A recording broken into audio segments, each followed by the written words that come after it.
Okay, good morning, everyone. So, my name's Sugi Yamagawa, and today on VTubing my slow life hobbies in my 30s, we're going to be making pizza dough and making a pizza with that dough over the fire pit. So, it'll be a fun time. This is definitely going to be, I might be a little awkward here and there at moments, simply due to the fact of I have a lot of cooking utensils surrounded by, well, around me, and yeah, I'm just gonna have to have fun with managing everything. So, as like last night, well, like last night's cooking stream, already went ahead and got the fire going because a lot of the cooking we're gonna be doing is gonna be not so much like within the fire pit, but like, well, it's gonna be within the fire pit, not on top of it, is what I mean to say. So, grab my book doodles. So, this here is Project Fire. It's primarily a grilling cookbook, and this is actually where I'm pulling the recipe from today. So, and I'm actually I'm gonna be very much referencing this recipe going into. So, let's go ahead and get this dough going because, yeah, the dough takes a while. I have small enough bowl for the first part. I have that mixing bowl. And am I? A bowl. Use the measuring cup. Okay, yeah, I should be fine. Oh, dearie. But yeah. Oh. Because, yeah, I am very much glad I started prepping when I did, because otherwise I would not have been able to go live when I did. So, we're going to be using the measuring cup here. And grab my book. So, step one is to combine the beer, honey, yeast, and a half cup of warm water in a small bowl. Stir gently to dissolve. So, let's see. I'm gonna have to probably put the beer in first, because I'm just gonna need a little bit of the beer. So,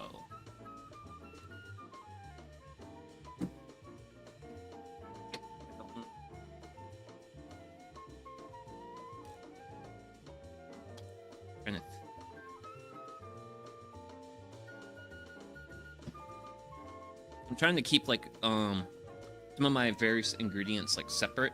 Well, trying not to mix, trying to keep dry ingredients in dry measuring containers and then like wet ingredients in like wet containers. So I'm going to be doing a lot of I'm going to be using some pale ale for the beer. This is actually the beer that I made with hops I grew myself. And we actually do not need a lot of this stuff. We need very little of it. Morning cheers. Because we only need a 1/4 cup. Which is not a lot. It's really not a lot. So. Beer in there. And I think it's just that amount. No. A little bit more. And also another reason why I am using homebrew for this. Okay. So that's the beer. Cheers. I'm just going to be drinking on that. Next up is going to be warm water. This So I've already had my tea kettle here going on the fire just to go ahead and get it warmed up. So I want which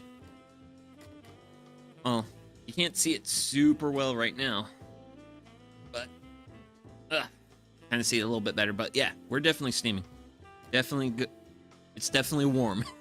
It might be a little warm, but the beer's actually cold, so I'm hoping the cold beer will temper the warmth of the water. Cause I do also have one of my thermometers here, and I am gonna check the temperature of this before I throw the yeast.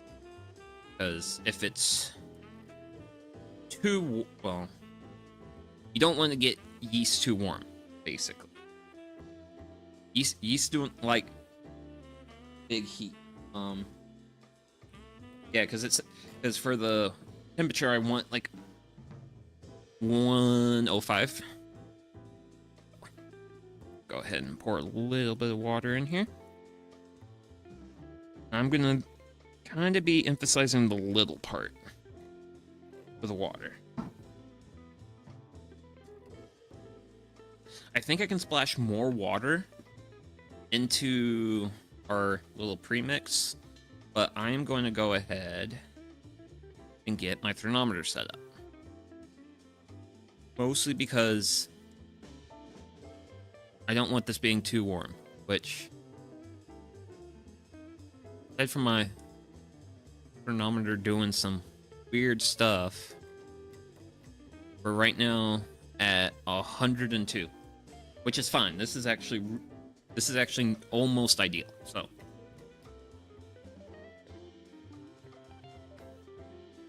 that's actually a really good temperature for stuff. But a tablespoon and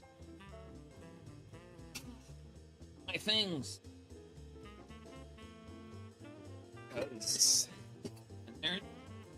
There's the thing I desire. The thing I desire being honey.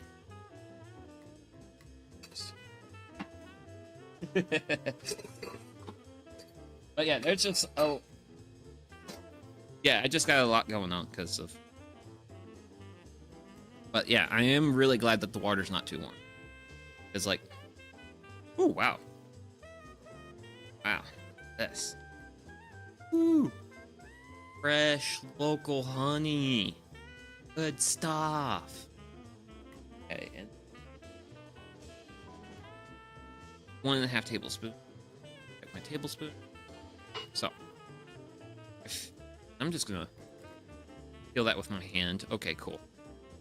So I'm gonna take this out because I do not want. I don't want honey getting on my thermometer. I don't mind if I get a little bit of beer on it, but so we're just gonna pour this honey out. Wowzer. Woo. And we want 1.5. Did go a little bit extra there, but I think what I'm gonna do, I'm just gonna get a little bit more in my tablespoon. Yeah. Stuff's thick. Thick honey. Okay, cool. And then I'm gonna place my tablespoon in our little mix we got going on. That should be the honey. And because of this being relatively warm, oh yeah, I'm hoping to get a reasonable amount of the honey dissolved off my fish. So far, so good. I'm gonna just keep giving this a stir for a little bit longer, and I then get to search for where I put my yeast. Granted, that is one thing. But yeah, so got it cleared off. So we have a mixture of water, honey, yeast. Well, not yeast, but beer. We have 3 of our ingredients. And I have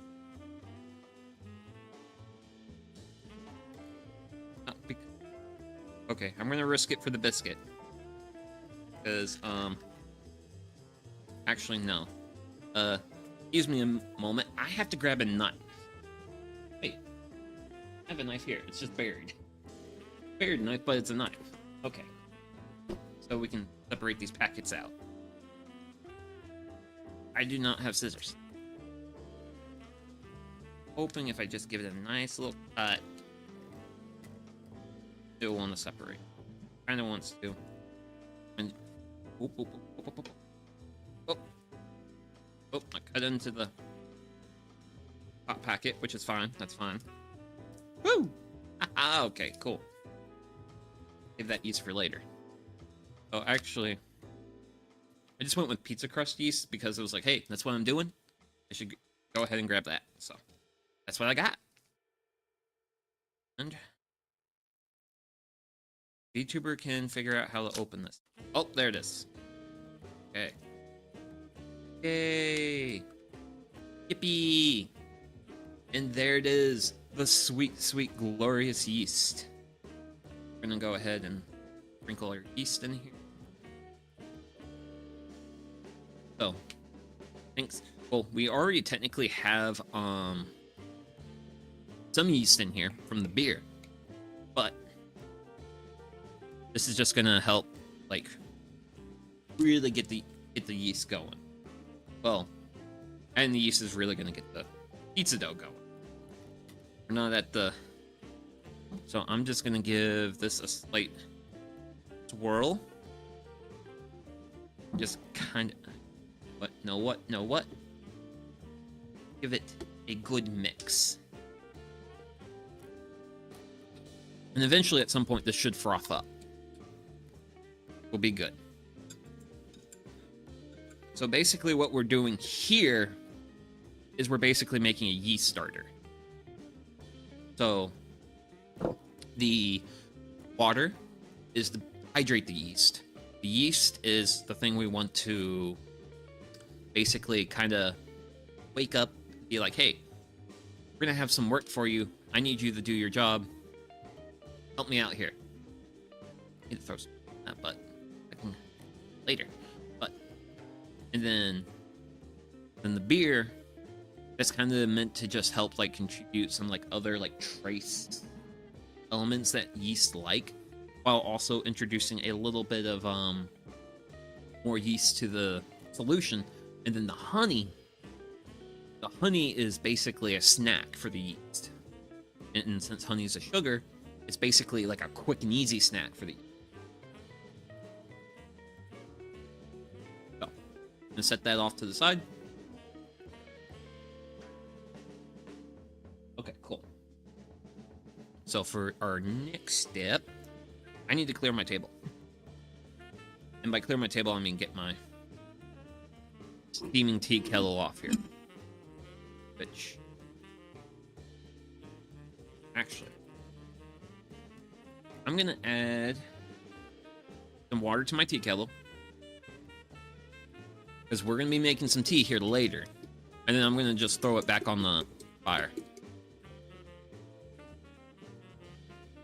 We can do more. We can do, and that should help make me. That should get me to the point where I have absolutely plenty of water for tea. This, and I'm definitely going to be using both hands today to work and manipulate that, because I've been having some issues. Been having a little bit of pain in my left wrist, and a little bit paranoid about that. So, here is our mixing bowl, and we're also going to mix our dry ingredients in. So this is actually going to be our flour and salt. So here in this container, I have 3 tablespoons of whole wheat flour. So that goes into the mix. Whole wheat flour. I'm going to do the next small addition. It's again 1.5. Wait, for my wet tablespoon, I want a dry tablespoon. That's my dry. And then we're going to be doing 1.5 tablespoons of kosher salt.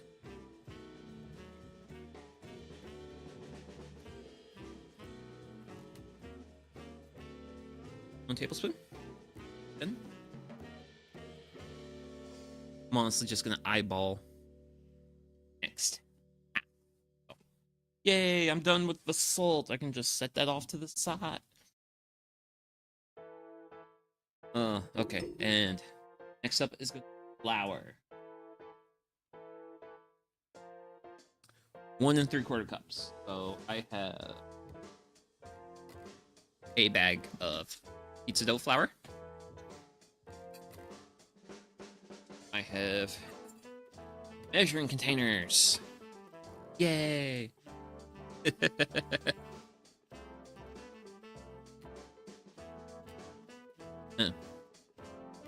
Granted, I gotta say, like, this is like a really great morning for this. Like, the weather is like wonderful. Like, it's chilly, but it's chilly where being next to the fire is like comfy. And I want to be very careful with opening this because I did not prepare a separate, maybe mistakenly, I did not prepare a separate container for flour. So we're just gonna go ahead and I'm gonna kind of just work the bag and also tap it with my cup. And I also want to keep an eye out if I get like any overspill. Like a lot of overspill. A little bit's like butt-ups. But yeah.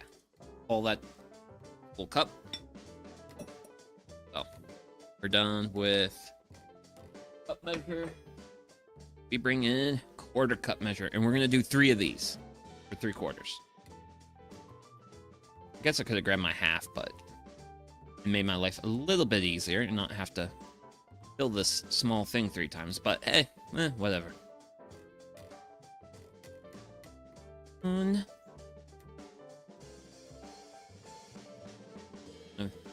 Be real careful.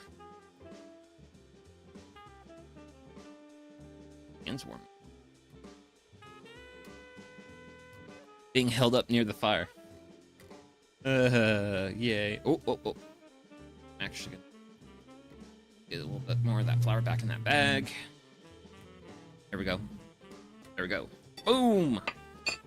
There is our 1 3/4 cups of pizza dough flour. I got quite a bit of flour left over. Huh. Granted, I really hope this turns out well, because I am a pizza person. I like pizza. Ooh, okay. I'm gonna sip my beer. But as you can see, our little mix starting to bubble and froth. Very good sign.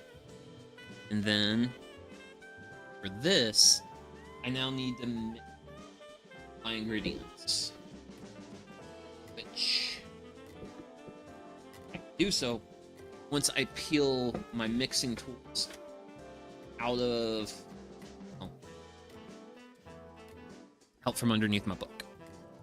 Also, the book calls for using a food processor for this. I do not, well, I don't have a bread machine. Granted, I have always been tempted to maybe get a bread machine, just because that will help me. Because if I can pre-make a lot of pizza dough, oh man, I like pizza. I like pizza a lot. I'm trying to think here. How often do I eat pizza? Like at least twice Yeah, twice a week is usually about how often I have pizza. So I'm gonna just be giving this a mix. Trying not to get too violent with it. Trying to make sure I get that wheat flour, my salt, everything evenly distributed in the mix. But hey, this is frothing nicely. Which is good, because that means the yeast are happy. Because if the yeast are happy, then I'm gonna have happy dough. Okay, so that place. Okay. Sorry, Megan. Okay. Place the flours and the salt in the food processor with the dough blade. I don't have that. And pulse the mix. We've done the mix. Add the oil and yeast mix. The oil and yeast mixture. Okay, so it's add oil and... So I will have to add... olive oil here. This. Okay, cool. And then I will mix this. Cool. So, I need to add olive oil to this. Grab the wet tablespoon. And of course, we're using Kirtland. Actually, I want to do this. Yeah. I need to... I know a lot of like content creators want to become like sponsored and stuff. I'm not too particularly interested in like pursuing sponsored opportunities, but hey, you know what? If a Costco wants a VTuber to shill the Kirkland brand, I will happily shill. I will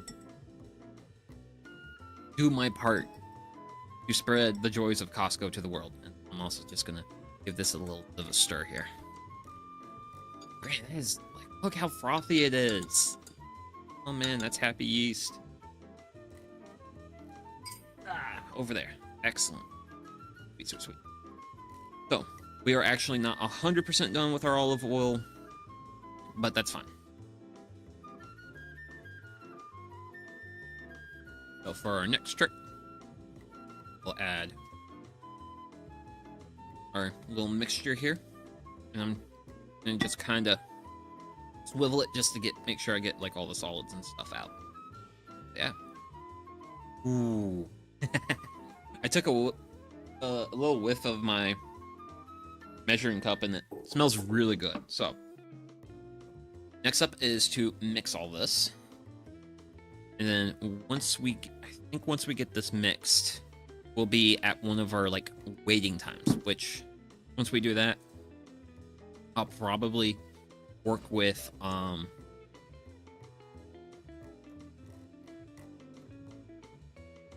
probably go ahead and just start working with the fire pit a little bit, because I do want to throw some more wood on there. I'm gonna need coals. So, oof. Hey, body, you picked a bad week to not have a bad wrist. Not super bad, it's just a little bit of pain to it. Which, if I'm mixing it like this, it's not too terrible. So, I'm gonna keep trying to mix this. Because right now, the dough seems a little on the dry side. And if the dough's a little on the dry side, then I can just add water.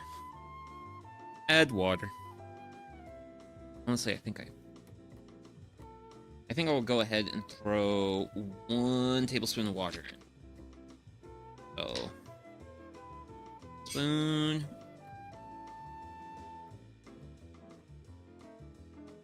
Oh. And mixing dough is... You definitely want to be easy with your water additions. Because if you get too wet of a dough, that's not good. But we are starting to really get the sides taken care of. Really starting to become a homogeneous thing. Doesn't look too powdered, I think. Granted, I'm starting to understand why people have dedicated food processing machines for this. This is certainly work. It is certainly work, but it is gonna be fun work though. Or at least I consider it. I'm having fun. That's all that matters. Oh. For me as a streamer, that's primarily what matters to me, is just having fun doing this. Hey, if you're not having fun doing it, why do it? So, I really want to stove. Okay, so it definitely does not look as dusty as I originally thought. I think as far as the texture of it, it's fine. Because I just want to make sure it's not like dusty or anything. But I'm definitely going to continue to work this for a little while. And then once we get it worked, we're actually just gonna... I'm going to set that there. You can't see it, but that is a stainless steel bowl. And I'm going to lightly olive it.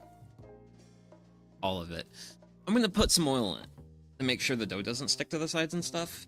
And then this is actually nice little bit of dough. This is nice. So I'd be concerned if I made too much. And granted, so the recipe is supposed to make 2 12-inch pizzas. And I'm also, for the mixing, basically trying to stab and turn. I feel like that's getting me a real mix with.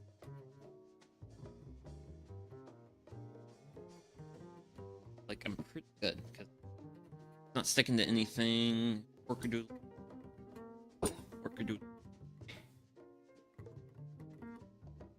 Not sticking spatula sides or the stuff. Good.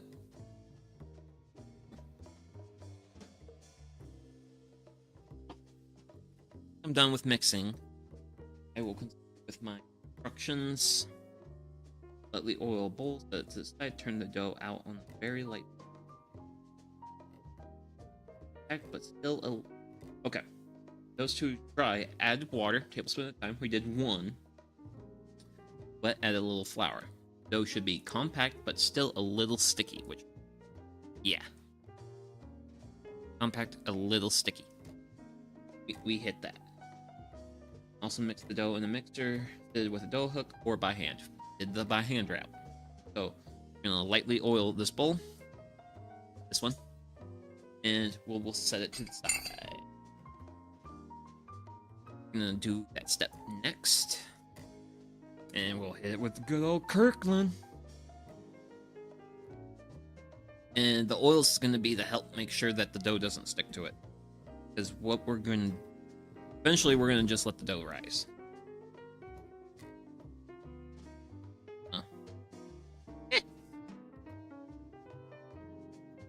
Get messy with it.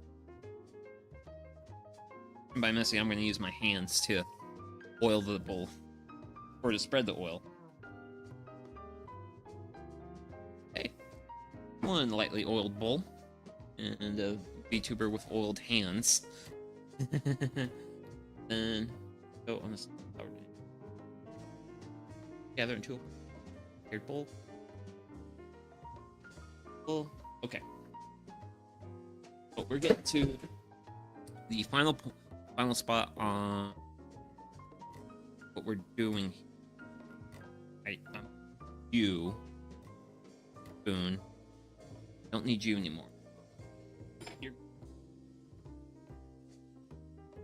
We're gonna be taking our dough out of here, work it, a lightly floured work surface, and here comes the lightly floured. Here comes a work surface. You might be wondering, okay, hey Sugi, what's in front of you? This is my pizza pail, because this piece of plywood is not an actual proper like kitchen cooktop or anything.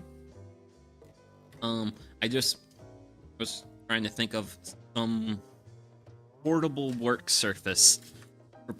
Oh, got a little too close to the mic. The portable work surface for the dough. So, head in flour. Not really a lot. I don't need a lot. Just a little bit of flour to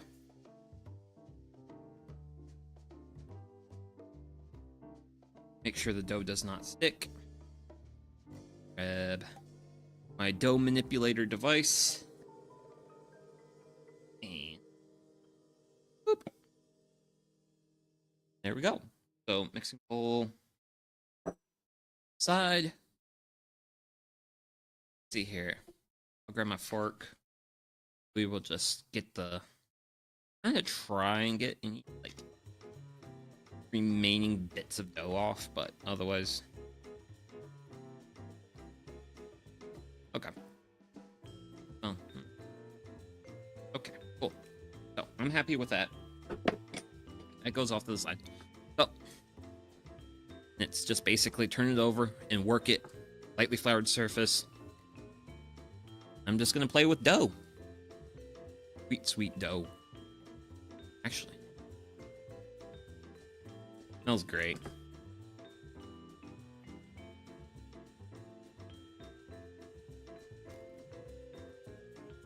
It says turn it over, so I guess I'll do a little bit of turning over. Ooh, nice. Got hit with a real nice cool breeze there. Love it. Oh yeah, I definitely put just the right amount of flour here. Woohoo! Man. So, by the way, it's been a while since I've done any sort of like it's been a while since I've worked with dough. I mean, I'm sure you guys have noticed that I do work with yeast a fair bit for making brewed beverages, but I actually don't work with dough a whole lot. Mostly because that was actually wanting to go off the thing.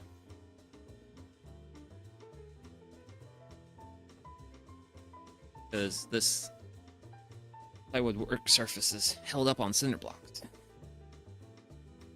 So I'm just gonna stretch it out, which it is doing so real nicely. I heard that's actually one of the benefits of using like an actual pizza flour versus like an actual like all-purpose flour is that the flour the stuff basically does not as it spreads out easier, which is going to be good because eventually at some point we're going to be working this. So I'm going to be stretching it out, all that good stuff, and then at some point, which should probably be nowish, I'm going to start forming a dough ball.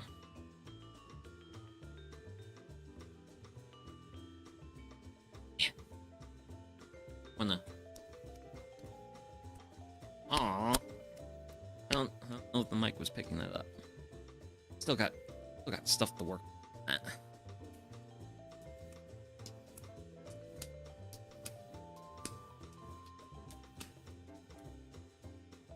I'm just doing a bit of a back and forth thing because I've seen people do it on TV.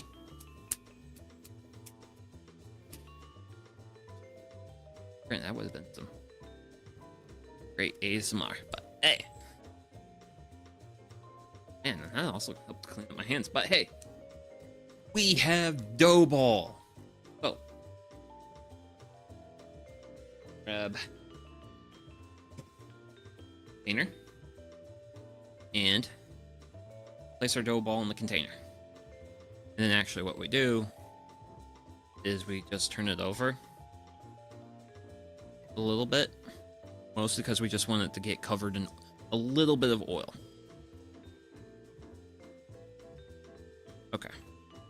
There we go. We have our dough ball and great. I was definitely a little negligent in preparing paper towels for my hands. So, camping chair, guess what? Okay.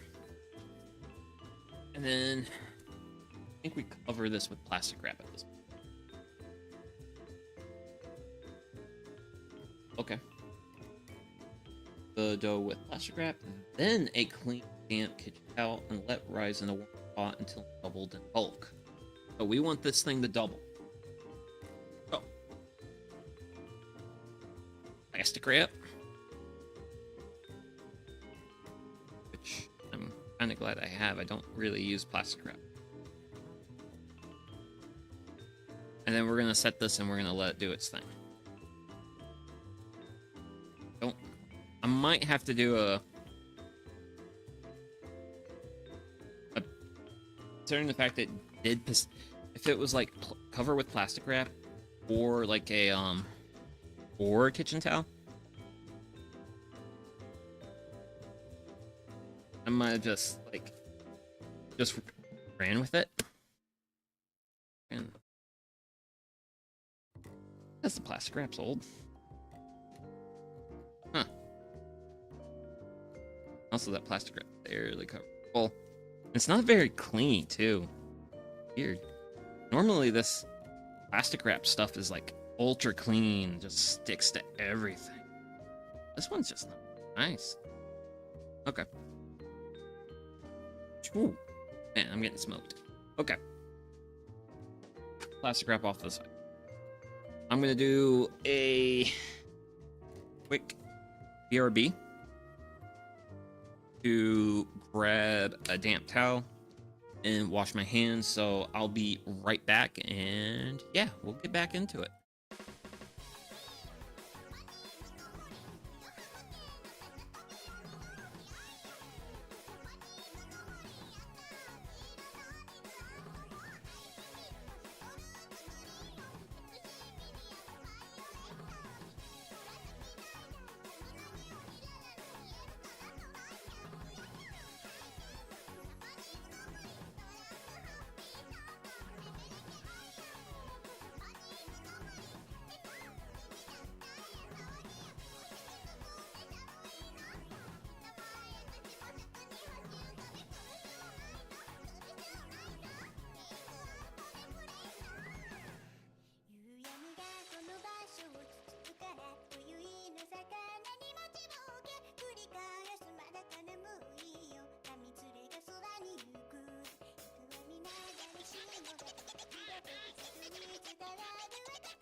Okay, I'm back. So, got plastic wrap on it, haphazardly, but I'm gonna go ahead and cover this with towel, and then we're gonna set this off to the side, kind of sort of. I'm actually gonna bring that up a bit, but off this. And so, basically now the process where we let that sit for a little while, but I have work to do. I need to extract a tea kettle. What do I have here? But we have a fire to work with. The fire's kind of cooked down a little bit. But I am going to want a little bit more fire than what. There we go. Cool.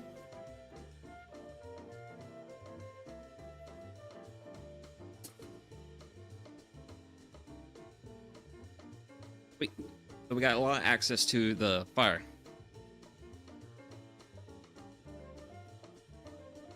go ahead and throw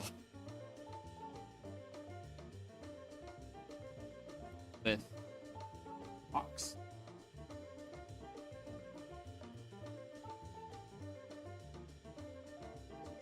And I'm going to be chucking these in. Because I want to. Oh, yeah. That one actually went right where I wanted it to go.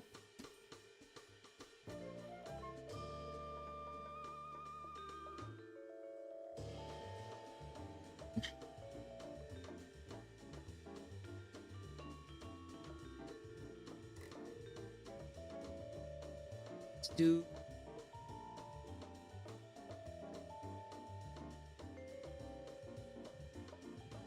And I'm just going to leave the rebar there. Whew. Man, that was a little strenuous. So let's say, okay. So I'm just going to look at my stream timer. I mean, that's usually how I keep track of time on here. But, yeah. So we have residual brewskis. But yeah, this is going to probably smoke a little bit, as you can see. Yeah. But that's fine. So, while we're letting our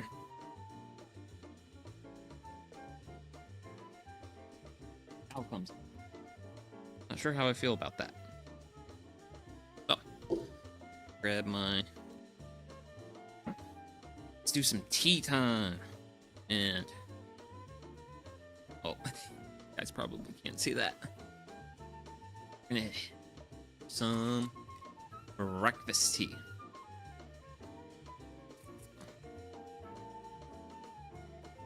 Yeah. Keep going.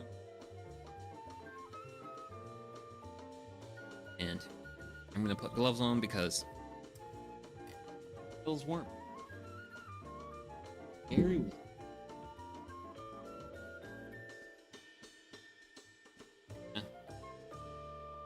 Probably also going to take a moment to be a little bit of organizing.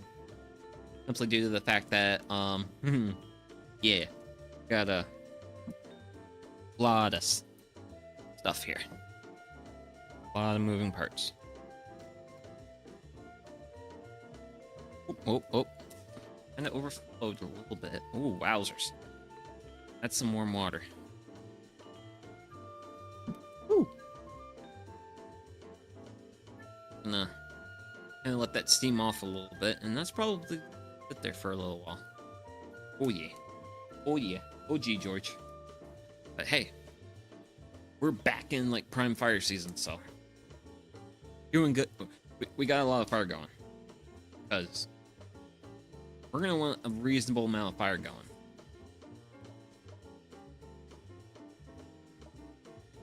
Let my tea kettle down, but I want to remove a thing that's I'm basically sitting around. So, tea kettle, good job. Out down there. This stuff I'm kind of done with. Let me get my gloves off. And I am gloves off. So, I'm also going to bring back our dough and doing its thing. Well, man, I really need to work on having it more workspace here. I need to work on that. I need to find a better piece of plywood for that. Especially when I build. I am going to build a heat shield to kind of keep the heat off, but I do want to set this here for a little while, mostly because I do want this to stay warm. So, I've got my tea. Let's read the next step, because we got some time. Oh, hello, Miss Kales. Hope you're doing great this morning. I'm doing pretty good. We've got pizza dough in here, but now it's got to rise. So, and while I'm waiting for it to rise and do its thing, I'm just reading my instructions for the next step. So apparently next step is going to be punch the dough down, turn the dough out onto a lightly floured surface and knead gently. Cut it in half. Each half should weigh about 8 ounces. Roll each half into a ball under the palm of your hand until the top of the dough is smooth and firm. Cover dough with plastic wrap and a damp towel, okay, and let rise until doubled in bulk. 20-30 minutes. Dough is ready for stretching and grilling. Alternative, wrap the dough balls in plastic wrap and refrigerate for up to 24 hours, or freeze up to 2 weeks. Okay. Ooh. But hey, at least the fire's doing its thing well. Happy about that. Okay, so we're definitely in a big waiting point right now. I just flipped my... So cold here. I hate the cold. Oh, thanks. Personally, I'm actually more of a cold person. Mostly because with cold, I can always like put on like another layer. Heat can be a little bit hard. Because I feel like there's more things you can do to take care of yourself when it's cold versus like when you're hot. Like, it's hot out, you can hydrate, stay in the shade. There's a couple things, you get a couple of options, but it's not a lot of options. Whereas like right now it's actually really nice here. I think it's like roughly 50-ish degrees Fahrenheit, but around this fire it's actually really lovely. Oh yeah. But yeah, that fire is also definitely keeping the dough nice and warm. I'm probably gonna take this and set it to the side. Because yeah, I still have more prep work to do. Because my instructions currently are all based around the pizza dough, which is certainly warranted because there's definitely a lot of instructions with pizza dough. But I'm going to be making so far I've just talked about the pizza dough, but the pizza I'm going to make a veggie pizza. So, and the fun thing with a veggie pizza is we're gonna see a lot of the similar. My pup is curled up in my lap sleeping. Oh man. Also, I bet that fire feels good. Fire feels pretty good. Right now I actually have like a lot of like flame going, so I'm definitely on the warm side, but eventually all this is gonna burn down, and once it burns down, it'll be really nice. I mean, I'm toasty, but I'm not like not uncomfortably toasty. So, but yeah. And speaking about various veg, I will also take a moment to do the veg cutting up, because hey, I've got to wait for dough to rise. But yeah, the fun thing with knife will go away. We'll hang out with the pepper. Actually, I didn't mention this yesterday, last stream. But so for tomatoes, I consider tomatoes to be the ultimate standard when it comes to how sharp a knife is. Because if you have a straight blade knife and it's sharp, it will handle tomatoes very well, especially tomatoes like these Romas I have here. And since the Romas are like a more of a pulp tomato, they have a bit more rigidity to them, a bit more solid. I could cut these up with my straight blade, no problem. But I also, thanks to my grandma, I learned about the existence of tomato knives, which apparently they are their own like thing. And the thing with a tomato knife is it is a serrated type of blade. This is actually not a tomato knife.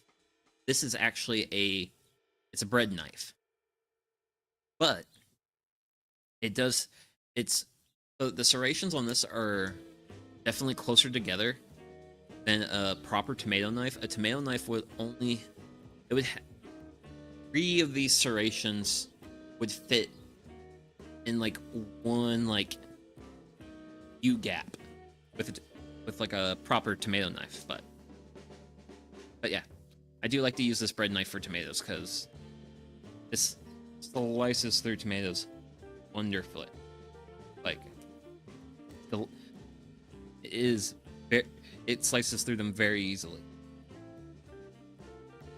It keeps them from like getting like, well, because you can because if you got like not too sharp of a blade or anything, you can kind of like crush your tomato a little bit, whereas like this thing does not crush tomatoes, which is great. I love it. This is my preferred knife for tomato dicing. Far and away my preferred knife for tomato dicing. So I do want to do a little bit of my veg prep, since I am currently in a bit of a holding pattern while I let dough rise. The first tomato, and then I'm gonna also, like, I have this little saucepan, and I'm also gonna put my peppers in it. Well, pepper. I'm only gonna use 1 pepper at this. I'm gonna throw 1 pepper at this pizza, because I don't need to throw a whole bunch of peppers at it.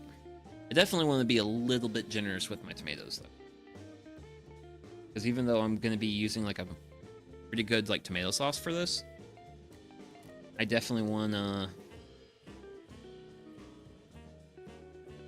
I actually like having like the actual like solid like tomato bits. They're like in like a margarita pizza, which I was thinking about kind of making a margarita style, but I was like, nah, let's just go for a veggie pizza. I like a veggie pizza.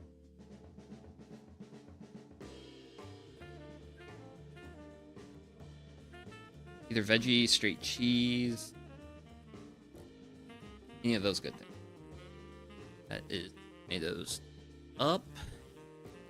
So go ahead and start our little bowl here. It's a little bowl because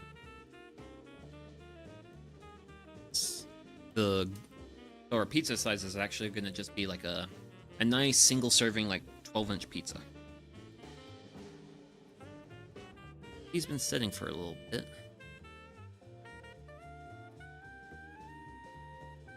Okie dokie. Woo! Ah. Yep, that tea's warm. That tea is exceedingly warm. Nice, because I can just splash a little bit of cold water in it. Then just let it chill for a little bit, and hopefully that should mild out some. We're done. Bread knife. Grabbing standard knife with pepper. Oof.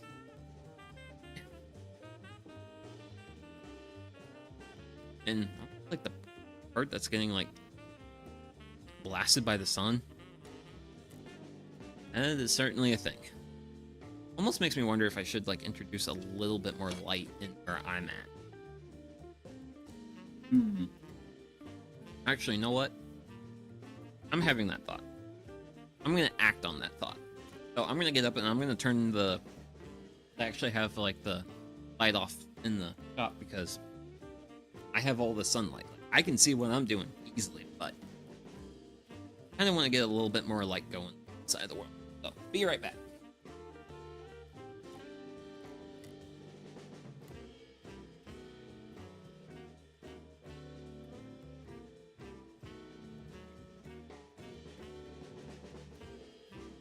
And I think that made a little bit of a difference. Not a lot, because the sunlight's very powerful.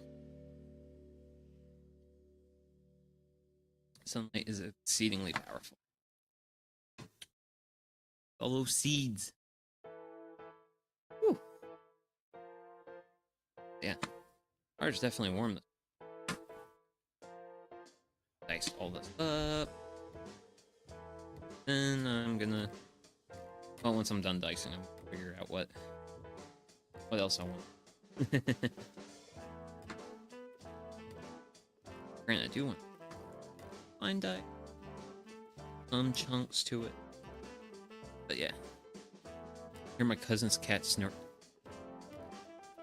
What? Hearing a cat roar over sound canceling headphones? That's wild. That cat sleeps like a king, I bet. I could probably learn something. Well, I don't know if I want to learn. I don't know if I want to learn to snort that loudly. Like, yikes. That's gonna be like... That'd be loud. Loud. Okay.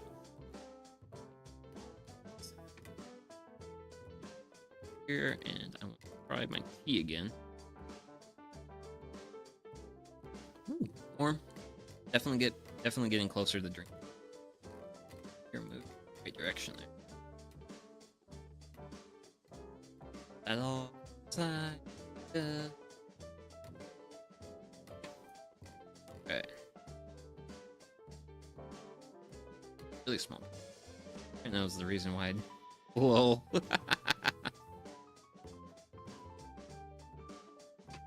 I don't think I snore a lot, but I do snore a little bit.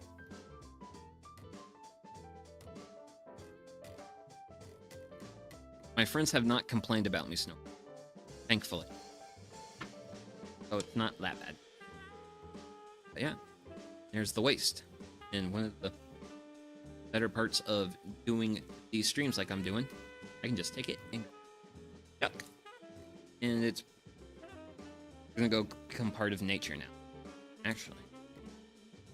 I had that little bit. But I want to have a bit more of a chunk. Man.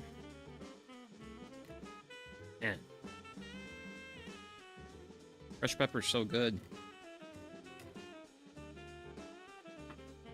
Too bad it's unnatural for me to be harvesting peppers in November. Yeah, it's kind of wild to think that, like, it's already November this year.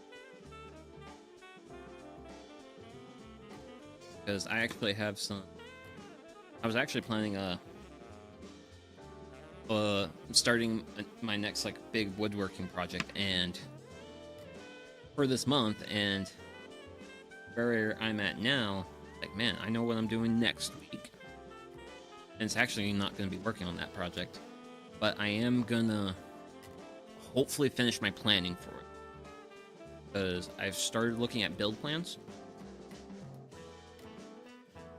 for that project, but I don't have my plans finalized for it.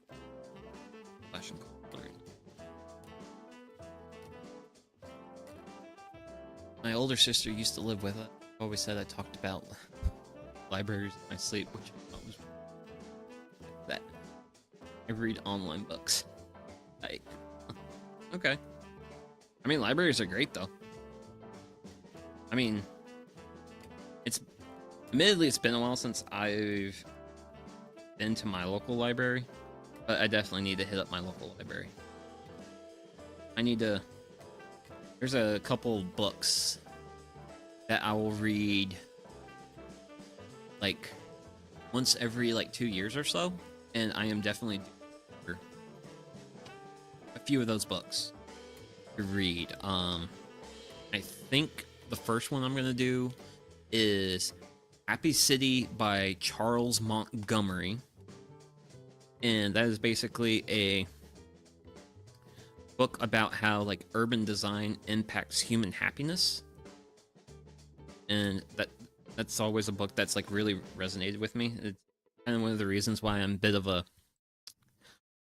a local advocate for various things like zoning reform, supporting increased funding for public transit agencies, different things like that. Just something I do in my, like, off time. Trying to think what other aspects, because one of the fun victories we recently got where I live is basically how this works is, as long as I have a sign in my front yard telling the world that my yard is wildlife habitat, I can basically do whatever I want with my yard, with an additional stipulation that I maintain a 5-foot, basically like a 5-foot wide area of grass along the perimeter of my property. Basically, as long as I abide by those two regulations, I can do whatever I want with my yard. Great. Because one of the things I have done, and I'm sure this also kind of, I have a feeling some of my neighbors don't like what I have done, but I've actually got 3 rows of blackberry plants in my front yard. Mostly because I tried growing them in my backyard, but they were growing through the fence into the neighbor's yard, and I'm pretty sure that neighbor was actually using herbicides to keep the blackberries from like getting onto like his side of the world. So I was like, okay, well, I eat blackberries and I don't want herbicide on something I'm growing, so you don't want this in the backyard? Cool, I'm gonna move it to the front yard. And that's what I did. So I've got blackberries in the front yard now, which, like, this year they did incredible. Like, I think this was like the first year they were really established, like really like grown in, because like they're basically like a thicket right now. Like the 3 rows I got, and they produce spectacularly. Like to the point where I ended up having so many blackberries where it was burdensome. The amount of fruit I had to work with. Like truly burdensome. And yeah, that's a thing that happened, and that's why I have taken some footage of this project, but it's kind of been like, well, right now it's currently fermenting, but I am currently in the middle of making 5 gallons of blackberry wine. And I'm literally just doing it because I had 30 pounds of blackberries to throw at the blackberry wine project, but also have enough blackberries left over for like regular eating. Like, I think I'm still sitting on probably like 8-ish pounds of frozen blackberries right now, which I should probably get those eaten February, but But yeah, like, the blackberry production, like, this year was absolutely, like, incredible. Definitely a big victory there. Kind of sort of like how peppers were. Peppers this year were absolutely spectacular. Like, to the point where I just had to let stuff rot. Tomatoes, a bit on the overproduction side, but we had probably, like, a good 5 weeks with, yeah. It's a lot. It's a lot, especially for like one person like me. But yeah, the tomatoes though, we had a period where we did not get rain for like 5 weeks or something. Long while.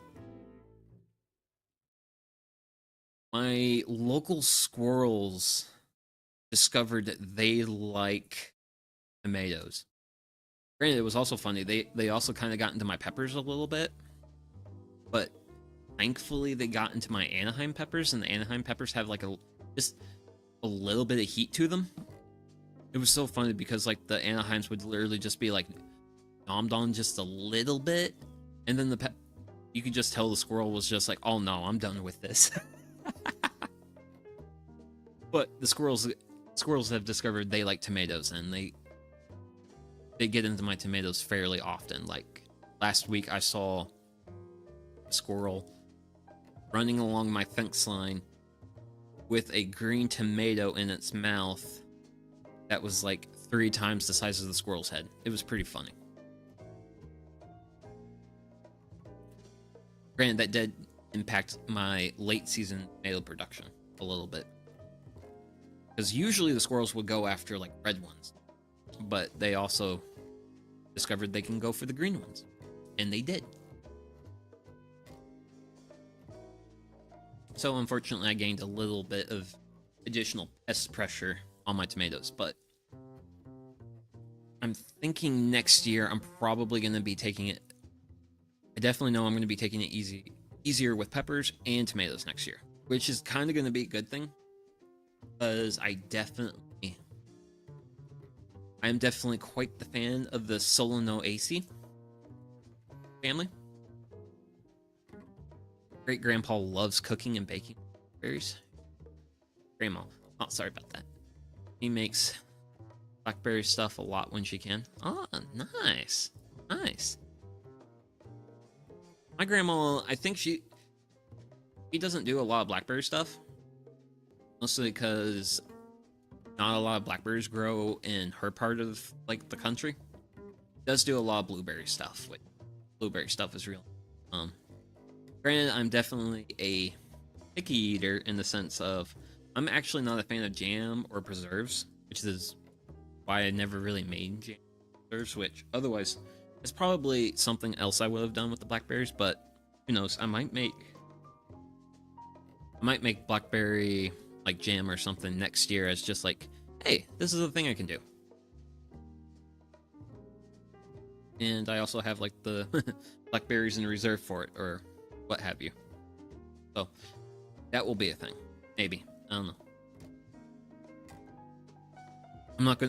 I'm not gonna worry about like next year's content too much. Other than the stuff I have to plan out like really far in advance, like gardening and stuff. I still have a couple of like projects in the background that I've been very procrastinatory on. I really need to stop being procrastinatory on that stuff so that way I can get those projects done.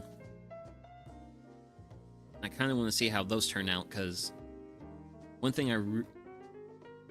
of the nagging thoughts in the back of my head has always been I should probably make more edited stuff, more edited videos. Stuff where rather than like, hey, this is us hanging out, doing a thing, stuff that's more along the lines of like, hey, here's how you do this, here's like a finished product, different things like that.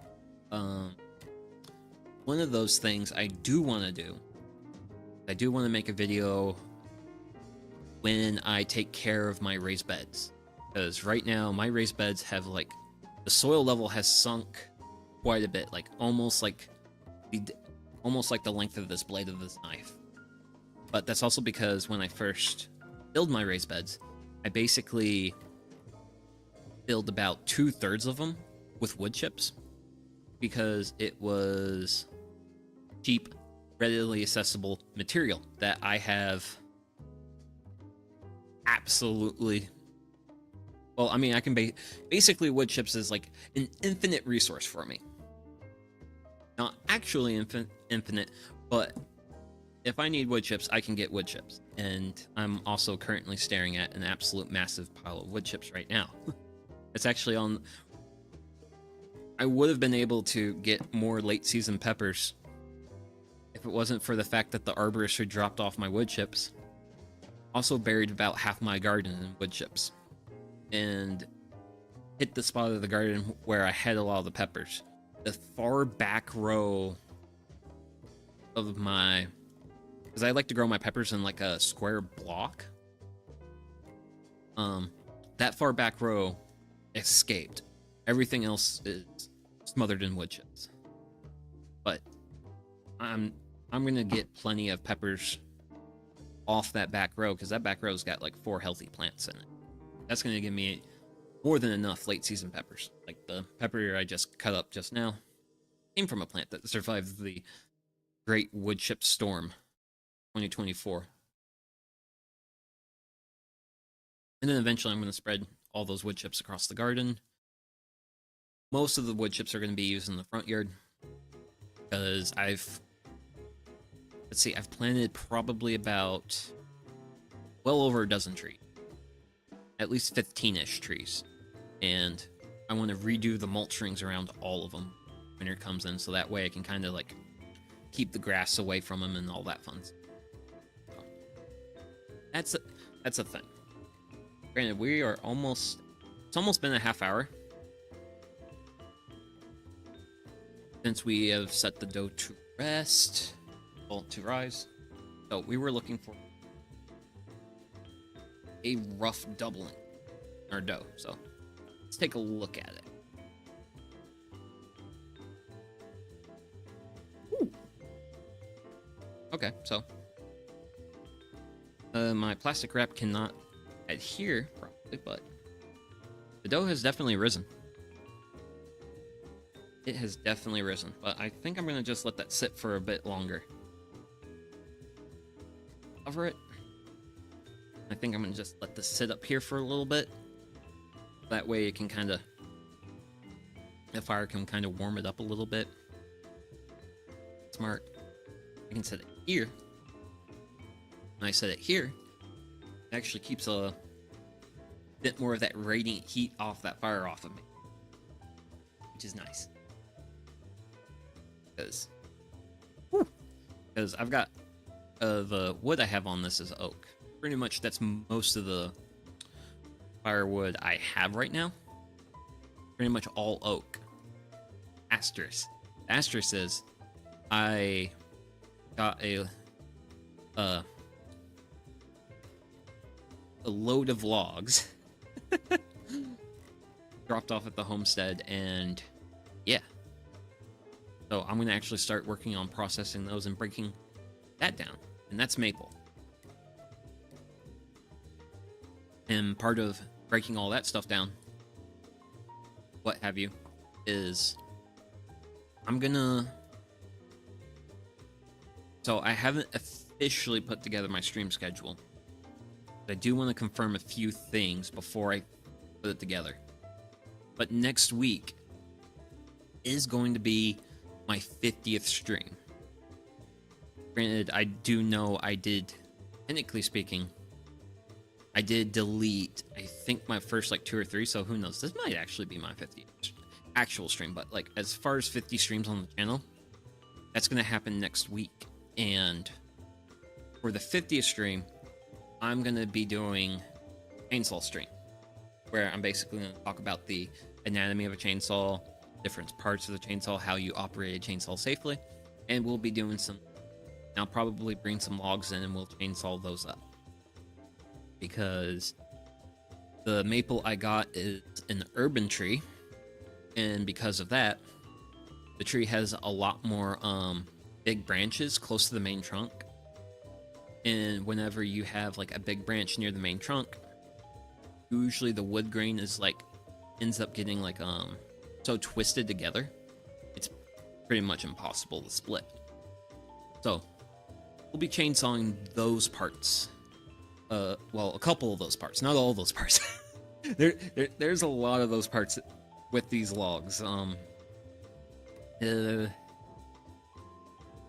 This tree has some interesting challenges to it, but we'll be doing some chainsaw work. Granted, the next stream, which is going to be Wednesday next week, we're actually going to be doing firewood splitting. It's going to be me, a maul, hammers, some wedges, and I'll just be splitting firewood. Not going to be anything like grand or ambitious, but hey. Granted, I need to look, because there's a lot of things I like to do, simply because has a VTuber went there? Has a VTuber done that? And hey, if I get to be the first VTuber who splits wood on the stream, yes, I want that. I want that title. I mean, I pretty much know for a fact now that, well, I need to do more research into what other people are doing, but I am pretty sure I'm undisputedly the top campfire cooking VTuber right now. It's niche, but it's my niche. My fun little quirky niche, because I am a fun little quirky man. Granted, Means I get to prepare my next batch. And I hit my potato. Yes! Ooh. Let's see here. I'm not going to show me pouring the water. I'm just going to do it down here in front of me. But I will say we're going to be going with some green tea. Next tea.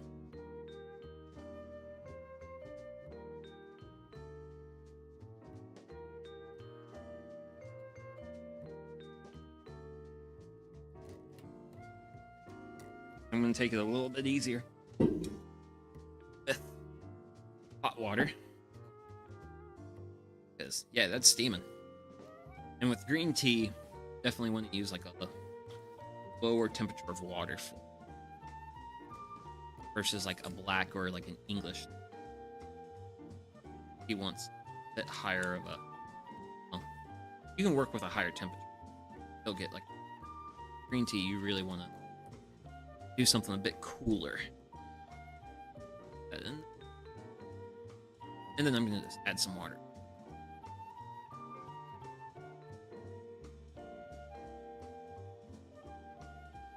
Yeah. So far, fun. Ugh. I help my dad with stuff all the time when yeah. You're definitely my favorite and only Campfire cooking streamer. Thank you very much. Thank you, Lillian.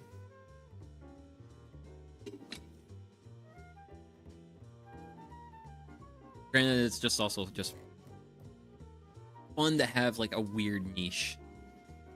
Is a lot of my branding as a human being and part of being who I am is just having fun being like this weird oddball person. Oh man, this was like also like a big inspiration for me doing this, and I want to see a VTuber Campfire. See a VTuber do, but yeah, fun here. Hey, if I'm helping other people have fun, then all the better. Because I mean, if I have fun, that's good. It's good. But if I can help other people have fun, then that's great. And that's the goal. But definitely, I still definitely feel like I am very new at this, even though I've actually been for almost 5 months now. Wowzers, time flies. But still got a lot of growth to go as like a streamer, content creator type of person. Hardly where I want to be just yet. As far as like my skill, for example, like yapping right now is, I definitely feel like I'm at the. You're pretty underrated. Not gonna lie. I mean, so that is a thing. Is like I am not the best at promoting myself. That is an area for improvement, but I don't want to focus on promoting myself just yet. Primarily because I want to work on becoming actually better at doing the thing before I tell people, hey, I'm a guy who does this thing. I'm definitely getting there. I definitely feel like I'm getting a lot better with yapping because I'm traditionally a introverted, not really talking person. I went through my last 6 years of standard education homeschooled. Definitely not the guy who can talk for hours on end. Yet here I am actually managing to talk for hours on end. I still am not the best at forming my thoughts. I definitely take a lot of pauses to articulate my thoughts. Fine. But I definitely want to get better at building a train of thought, keeping that train going, and keeping the good old yap going along. Because that is a big thing about why people watch streams. Is they like to listen to people, they like to watch them do a thing, or they just want to have on as like a background noise. Which, great. Definitely something I want to be able to contribute to. but I really want to focus on getting better at what I do. So that way, because then once I get better at doing the things I do, then I can be like, okay, cool. I've now gotten good at the thing. Now I can get good at the part where I tell people that, hey, I do this thing. Which, that's what I need to, so that's going to kind of be like a later thing. I feel like at the rate I'm going, I'm definitely building like a reasonably good foundation. I don't feel like I'm 100% where I'm at, but I'm definitely getting at like the 80% of where I want to be. Definitely hitting like the 80% mark of that. So I'm excited about it, and probably what's going to happen going into next year is I'm probably actually going to focus on maybe making some more edited content and various things like that. Because, I mean, that's how a lot of people discover a lot of streamers. People usually don't discover streamers by just clicking on a random streamer while they're live. Sometimes that's how that happens, but generally speaking, usually it's people find... A lot of the people I have found through, like, clips on various social medias. Granted, I've also found other livers out there by watching a liver and then they raid into it. Which raiding is not a thing I really want to get into, mostly because of how small I am. Because I'm okay being a small streamer, but I don't know how I would feel if people were pointing it out. I'd be a little... I don't know. Also just not the most social person. And it also involves a lot of, like, being social with... I have gotten into other livers a bit more, just because usually what I'll do is, especially if I'm like working on stuff for like my stuff, I'll usually hop over to like either Twitch or YouTube. Granted, I need to find more YouTube streamers to follow, but basically I'll just like go to either Twitch or YouTube and just like see if anyone I usually follow is live, and then I'll throw them up and I'll just like lurk in their stream while I'm working on like whatever I'm doing. Usually for like woodworking projects or getting ready for those, I'll usually be doing stuff like lumber ready, pulling out tools, basically just getting like my shop lined up for like the stream or whatever. Or if I need to thumbnail or make waiting rooms, anything like that. Schedules, which I will have a schedule out. Well, it's not going to be like after the stream. It's going to be some point today. I will have it out today. I don't have a lot of plans on my plate, so I should be able to get something out at a reasonable time, but that'll happen when that happens. Okay. Been close to 15. Definitely feels like it's warm. Oh, wow. Wowzers. That towel's like warm. That's like a warm towel. Yeah.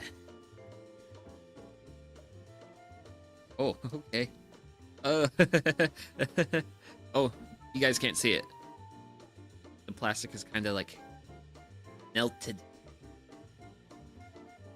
But yeah, the heat's real. Heat's pretty real. So I'm going to take that plastic and set it off to the side.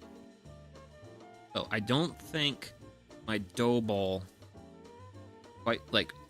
I don't think it's doubled in size or anything. There's a good bit of streamers, YouTubers here on YouTube. Just gotta know what you want to watch. That's where I found most of my favorite streamers, here on seeing clips and... Yep, that's definitely how you find a lot of people.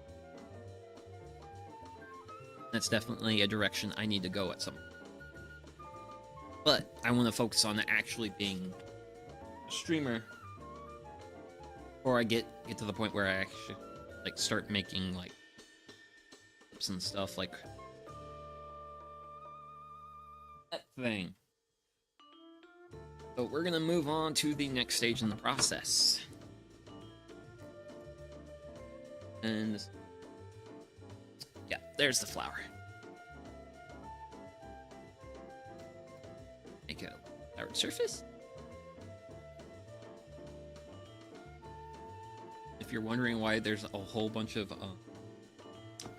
these like cut marks, yeah, that's from my pizza cut.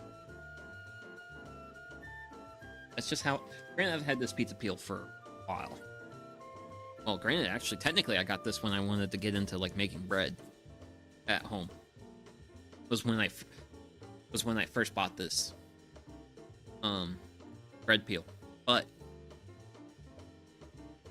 yeah, homemade bread expires exceedingly quickly. So I kind of got out of it because I couldn't finish the bread. So nice. I will. I read my instructions earlier, but I wanted to double check. Pretty sure all I'm doing now. Yep, punch the dough down, turn the dough out on lightly floured surface, knead gently. Cut it in half, each half weigh 8 ounces. Pull each half into a ball under the palm of your hand.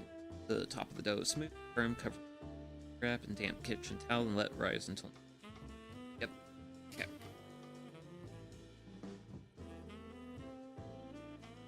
So let's punch it down, punch it down. That's moving a lot. Take the tea off of it. And then after punch. That's why. That's too close. And I got a lot of fist bumps in it. It's gonna over, and we're just gonna do what instructions said and knead gently. Work this. After I work it for a little bit, I'll just cut in half. And I definitely do think I'm gonna end up with nice 8-ounce dough balls, which will be nice. Granted, one of the dough balls is I'm gonna throw back in the fridge for pizza for later.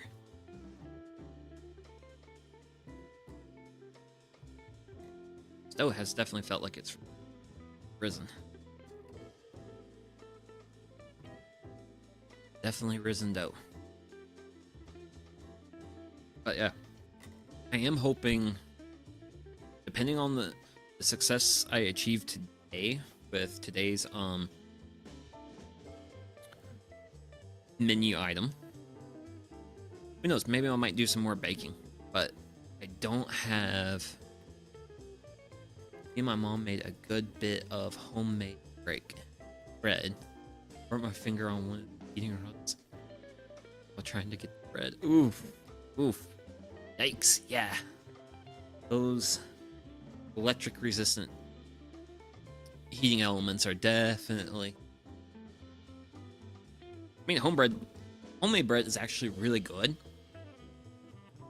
I feel like from both like a flavor and also for those who wish to avoid preservatives. But the fact that homemade bread does not have those preservatives, it means it spoils within like days. And I could not finish that amount of bread by myself. Maybe if I was making bread for like a whole family, probably. But just me? No. If I need bread, I literally buy it at the store, get what I need out of the loaf for like a couple of days of bread, and then the rest of the bread goes in like the freezer. That's actually what I did with the gets that I got from Costco for the hot tofu, which was like the first Campfire cooking stream I did. I basically just took the extra bread from that and what was it? Wrong knife. Go ahead and cut this. I don't think it's much, but yeah.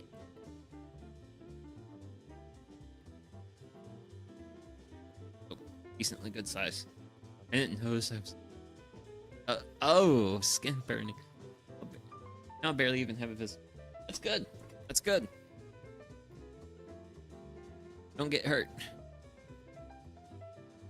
Getting hurt is not good. I'm trying to think if I've... Because I've been lightly burned. I've definitely had my fair share of burn injuries as a person, but I don't think I've had like any like scarring from a burn injury. I have definitely scarred myself on the blade. That was me being stupid. Because I pointed a blade at myself, and the blade eventually went through the medium I was cutting, and then it went into my thumb. Not fun. One dough ball. Now I'm gonna take this and just send it back and forth. And then roll it up. Dough ball. And this does feel like, I don't know, it feels a bit heavier than 8 ounces, but that's fine. Dough ball's a bit more than 8. That's really hurting. Just means I'm gonna have a slightly thicker pizza. Okay, cool. So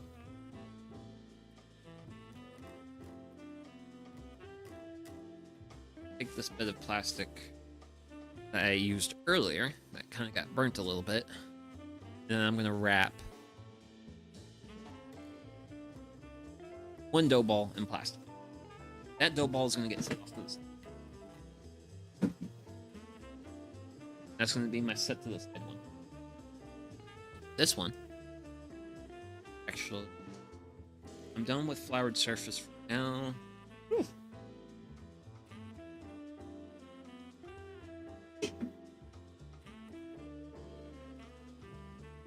We'll put it back in the bowl.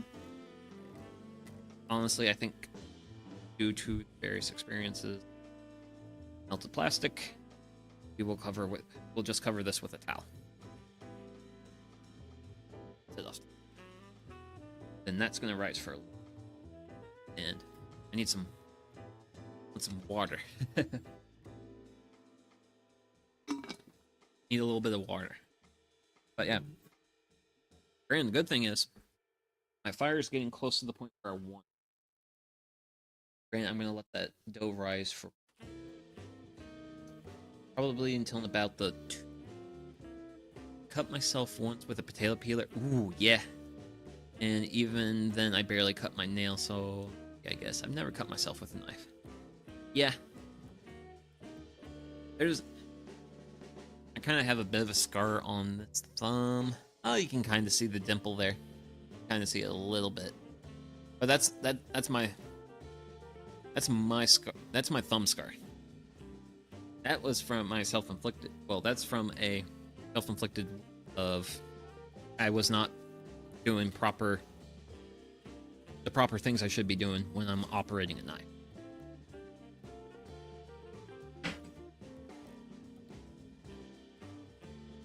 Firewood. Kind of wanted elsewhere. That corner up. Lovely. Granted, I might be trying to bounce. Okay. That'll do. That'll do. Wowzers. Folks.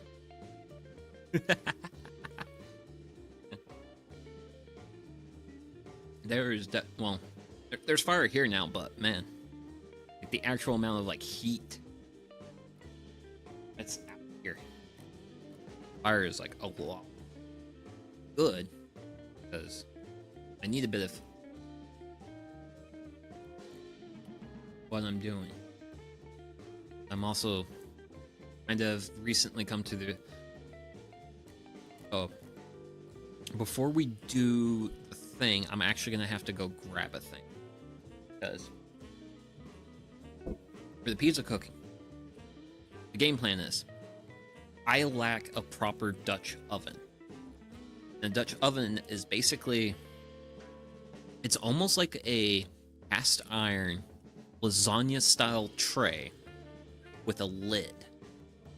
And basically what you can do is, well, whenever like me and my family go camping, what we'll do is we'll make a fire, sort of like what I've done today, get the fire to the point where it is like right now, where it's basically just a bed of coals. And then we'll take our Dutch oven, put our food in it, like we've done like cinnamon rolls, which that's really good. We'll set it next to the fire pit, and then using a shovel, we'll scoop the coals out of the fire pit and then basically cover the top and kind of the sides of the oven. We'll bake that way. I like that. But I do have a cast iron skillet with a lid, which is kind of nice because the cast iron skillet's round. And what I want to do is, at some point I'm going to have to throw the BRB screen, and I have to go grab a brick. I didn't grab that pre-stream. And I'll probably grab 2 bricks. Game plan is, I'm going to use a shovel, move my coals to the side, set the bricks down.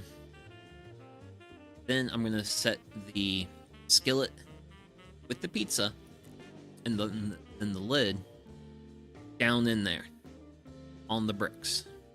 Bricks are basically meant to kind of keep it up off like the coals, the bottom. And then I'm basically going to have like these 2 areas of coals on either side.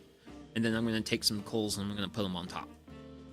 And we're going to let that bake for a little while. Probably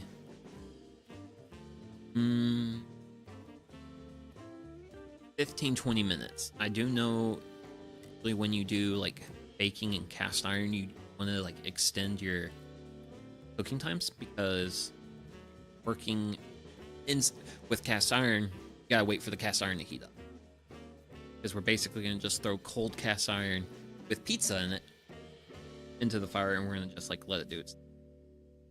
So we'll see if this works out. I feel like I know enough of the fundamentals to where, hey, if I try this should turn out well. But I'm not entirely 100% sure if I'm like guaranteed to be successful, because I've never done this before. But hey, see? And if it turns out well, then this means I have a baking option to do with the campfire, which I'm very excited about. Which would be fun. It would be real fun. Because hopefully this opens up like more possibilities. Because yeah, just gives me more options. I do know at some point I do want to do some confectionery making, but for a lot of that, I'm not going to do over a campfire. Because probably what's going to happen is at some point in December, I want to do a stream where I make a lot of like my family's traditional holiday like snacks. Yeah, traditional holiday snacks is the word. More snacks than confectionaries, because I want to make Chex Mix. I want to make what my family calls puppy chow, and I don't know what other people call it, but basically for me, puppy chow is you take like rice Chex, like cereal, and you basically melt chocolate, cover your rice Chex with the melted chocolate, and then take the Chex and the chocolate and you cover them in powdered sugar, and that's called puppy chow. It is delicious, wonderful, and horribly fattening, as like a lot of my family's holiday are. Really great, but probably not the best thing in the world. But hopefully I'll probably make a point to be eating a lot of salads during that time to help cut calories down. But otherwise, I'll be making that. I'll be making peanut butter balls, all sorts of fun. Fire, you're being very smoky right now. Triangle. That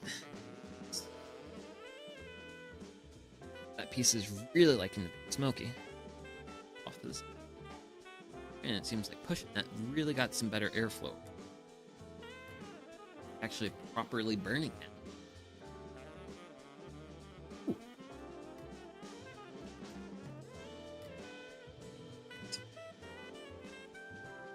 Down.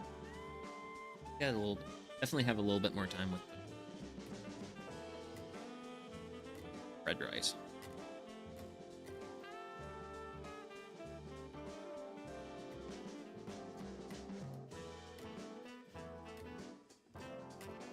Got your tea. Wait. Tea? Black tea. The English rose. And I'm just gonna pour the hot water at my feet because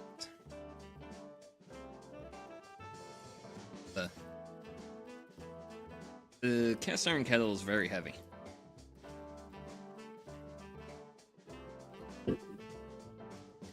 Like, very heavy.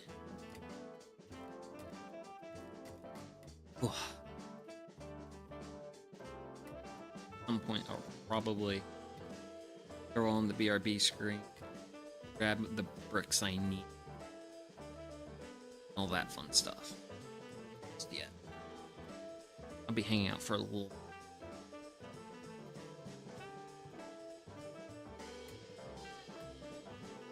Yeah, this is actually my first time like working with dough in quite some time. I have made bread before. Nice. But really curious as to how well this pizza will turn out. Like the dough part. If this makes like a pretty like good quality pizza dough, I'm probably gonna get real tempted to be looking for a bread machine at like if I go like thrifting or like go to like an estate sale or something and get a bread machine, just so that way I can like have the machine do the hard stuff of mixing the dough, and then I'll have dough. Because one thing I do like about this recipe, because I make pizzas on Friday and Sunday. This is actually what I usually have for Sunday lunch if I wasn't making something else. But train derailed. But if I do get like a bread machine, I can have it basically pre-make my dough and stuff, keep it warm, do all that fun stuff. Then I can take that dough, make my pizza, and when I divide it, I can just that other piece, and then that'll be like my Sunday pizza. Kind of excited about this. There's definitely things I have done doing this, and I'm like, I want to do that. For example, hot tofu, that vegetable beef soup dish that I made a while back. I definitely want to do that again. Who knows? I'm not, because next month is gonna be my birthday month, and I definitely want a birthday stream. And I still have no idea what I'm gonna do for that, but I might do something where I kind of would like to do something where, who knows? Maybe I make that over the fire pit or something. Hey, I really like this. Let's talk about the end of the year, all that fun stuff. Reminisce a little bit. I don't know, but that's future plan. That's more than a month away. Nothing to worry about in the now. For the now, I just have to worry about bread rising. Well, pizza dough rising. Yeah, still got about. Oh, let's see. I'll just hang out for a little bit longer. Hang out for a little bit longer, and then I'll just think if there's any other ingredients. I still have pre-diced onion. The pepper's been taken care of. The tomato's been taken care of. Cheese is pre-shredded. I have pasta sauce. Presuming I can open check that out right now. Yep. Okay. I can open the pasta sauce. Because otherwise, if I couldn't, I would set my let me grab my pasta. I would just set it here.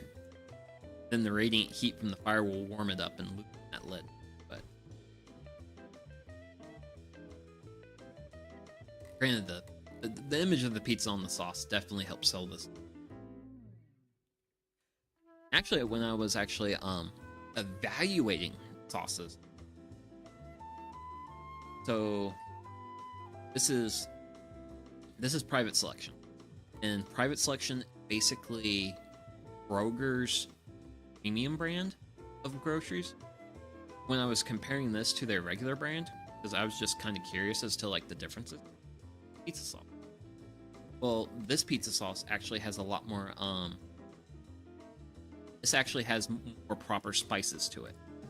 For example, it has garlic powder, dried oregano, black pepper, dried basil. Like, it's actually like better seasoned as a sauce, whereas like the other pizza sauce of like the main store brand, that was basically just like tomatoes, tomato puree, onion, I think some peppers, some garlic. Kind of really basic. Where it's like this is kind of like an actual like proper thing. So I'm excited to see how it is.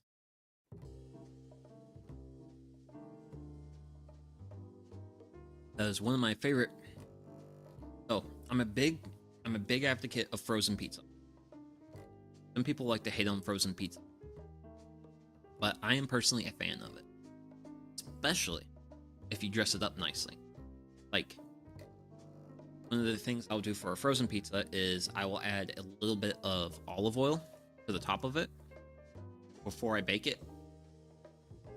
That helps kind of get a little bit of olive oil into it. Then when you get out of the oven, I will add garlic powder and fresh basil.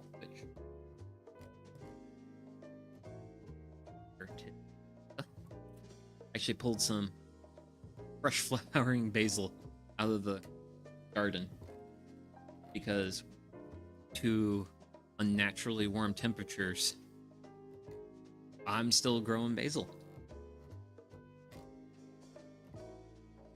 And every time I go into the yard to basil, I remind myself that I've got carrots in my raised beds I probably should. I have not done.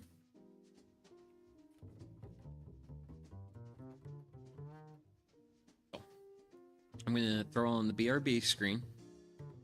I'm gonna use the restroom and grab some bricks, and I'll probably go ahead and pop the bricks into the fire pit, just so that way they're in there and I don't have to worry. I am gonna be right back.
And back. So, as you can see, we have a Brickadoodles.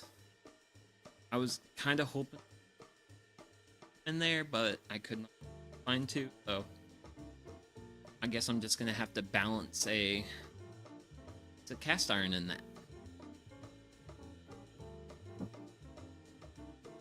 Got about 5 more minutes. You know what? Take a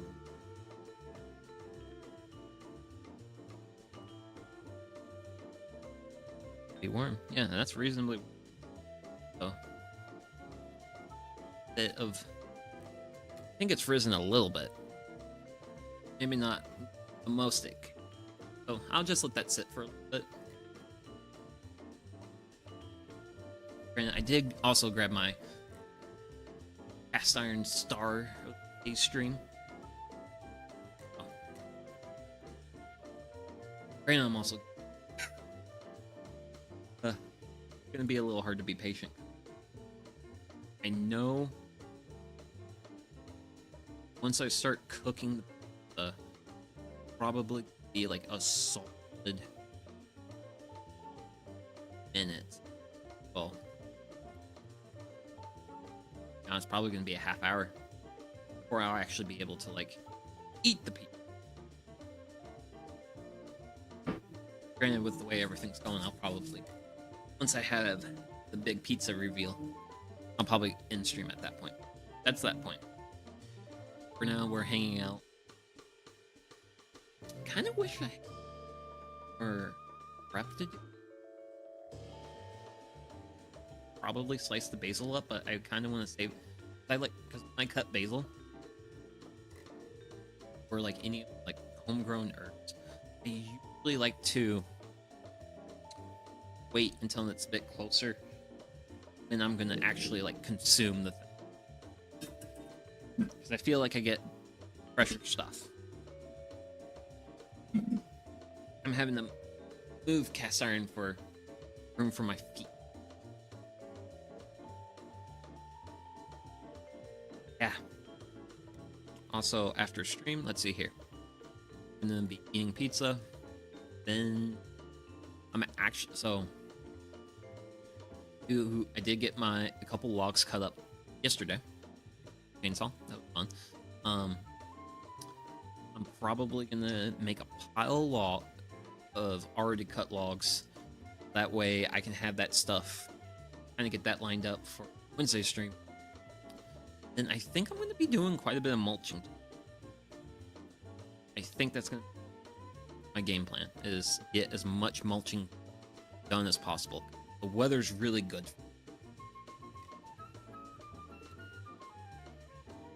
Ah, okay. Cousin's husband's here to fix it. I'll try to get on later if you're still alive. Okay, cool. Well, you have a good rest of your day, Miss Gales. As for me, I have about to finish some tea. But yeah, I'll probably still be around for a while longer.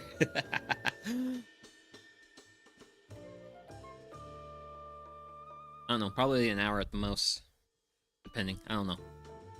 I'm just gonna be hanging out here and just waiting for other guys. Yep.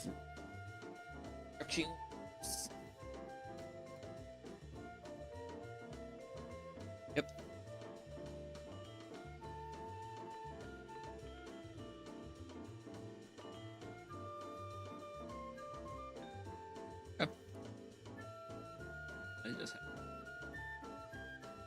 I have. But. Granted, I do like. So, for the book with the recipe, there's like this little insider tip. Okay, so not everyone has the time or patience to make pizza dough from scratch. Although with a food processor, it's only a 10-minute process. A ready-made pizza dough from your local pizza shop or food market produce a fine pizza. I do agree with that. I do like the pizza kits from Costco. But homemade dough gives you additional street cred. So, I am going for the street cred today. let's see here. Oh, yeah, also going back to this plus other applications for it. So, if Dave's Pizza turns out well, that's going to open up the possibility to me trying to manage some stuff around here, but it's going to open up the possibility of me, one, making my own dough, but also, if this pizza sauce is really good, that'll give me another avenue for making pizzas that aren't frozen. Because frozen pizza is fine. It's great. I really like having... It's best when you're like, man, I don't know what I want food. And then you just realize, oh, I've got frozen pizza. I can just like take one of those out and just pop it out and everything will be great. It's wonderful for them. Frozen pizza always has your back, is what I'm trying to say.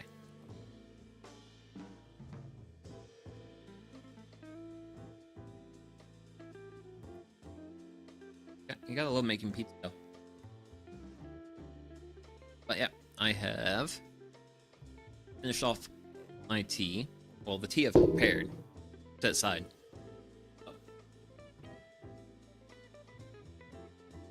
Give the brewskis. Mostly because, hey,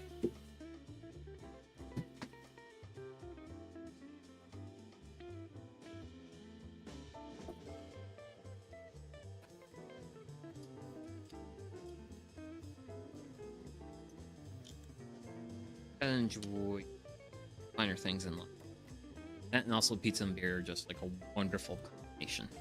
So, cheers. Granted, we are starting off with the Heineken.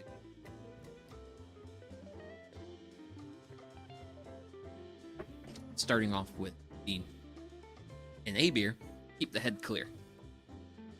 That just kind of rhymed. Gracious.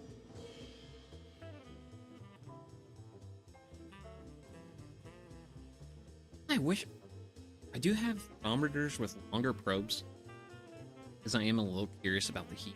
I don't think I want to go through the effort to try and grab one of those. But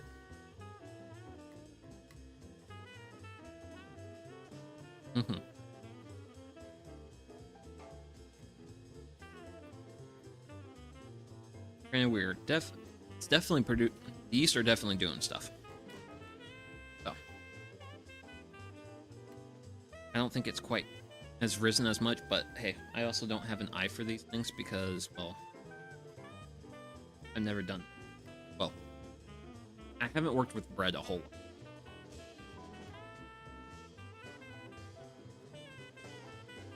Our dough surface.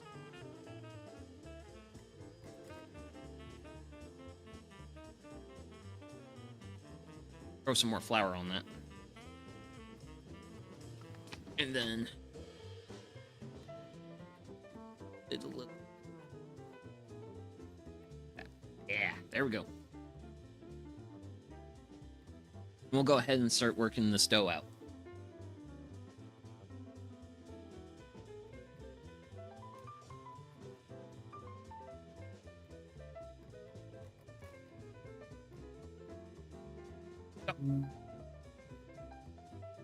That's got a little rolling pin. And I do want to be a pizza. Try and do my best to keep it even. Involve a lot of spinning. I imagine. I don't know. Like I said, kinda new to the whole making pizza dough.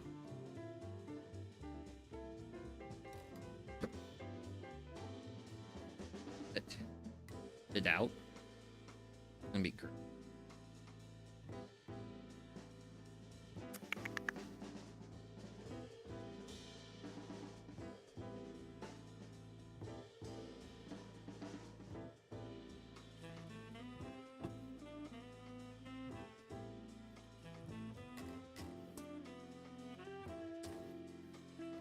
Work it into a bowl and then stretch it out. Hopefully we can get a good circle out of it. Might try and just work it with my hands though. I don't know if I think the rolling pin's one directional. If I go like that, have to really be switching.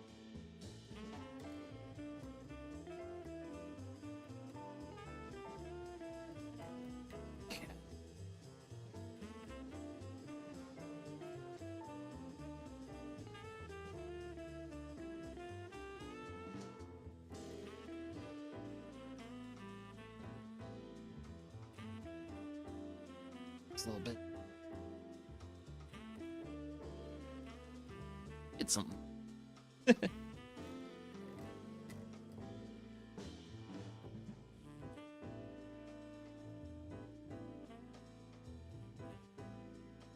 Supposed to make like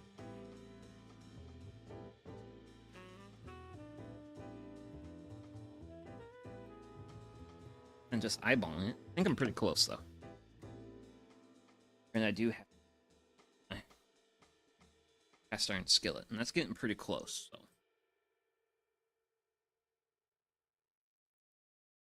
Rolling pin. Slide.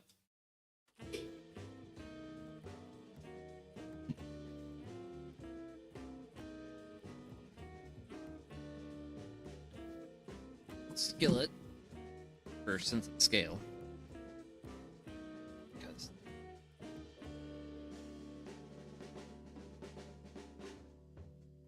Dough out a little bit more. A bit more of a pizza going. I kind of want to work my fingers along the edges to get a nice little crusty part. You're looking pretty good.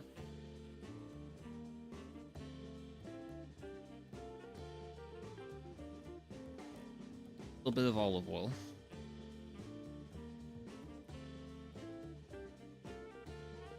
Just because I don't want the dough to stick to the pan.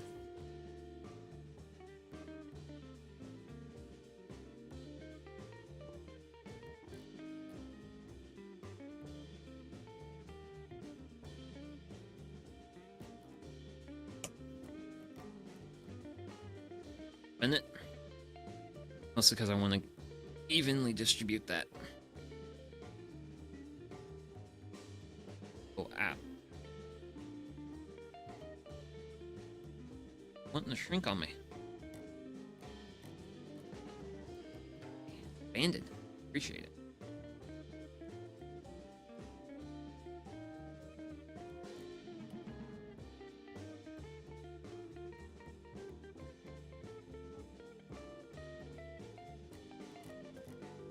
And this is definitely going to be personal size, but that's fine.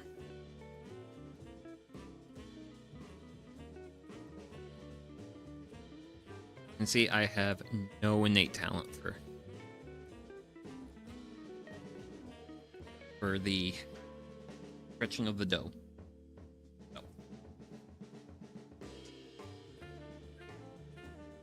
Here. Start hitting pasta sauce. Well, not pasta, pizza sauce. Tablespoons, spread it out.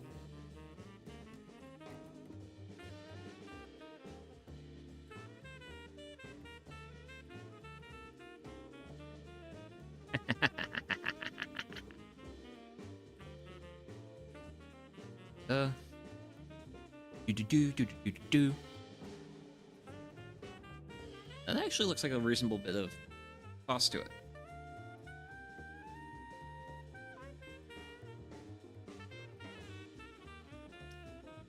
Ooh, and I just licked my spoon. Oh yeah. Oh yeah. That's good sauce. That's really good sauce. Okay. There's the lid.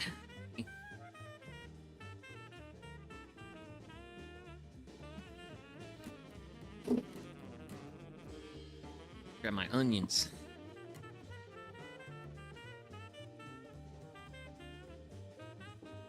Light bit of onion.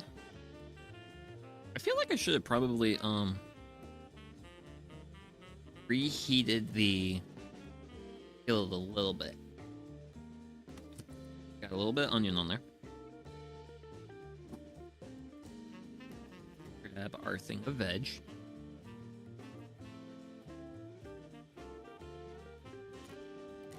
Even though I prepared this, I want to be light on veg. I think I need veg, but I have. I was actually planning to just throw all this at it. Definitely far too much.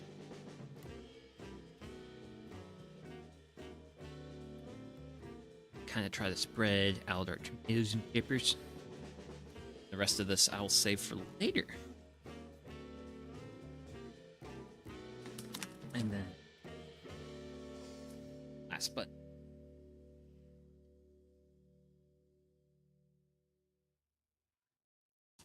good old mozzarella cheese. This is going to be a veggie.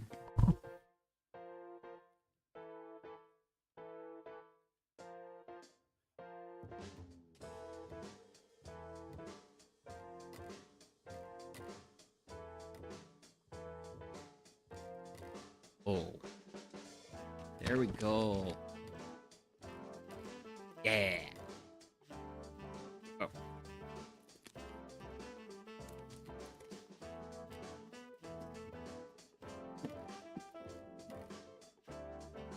Cooler. Cover up my pizza in my skillet.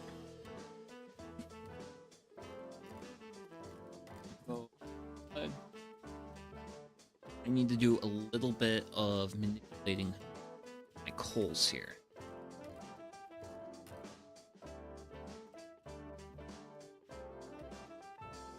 I'm now ready to drop this cast iron skillet in there. Gonna. Oh. Ah.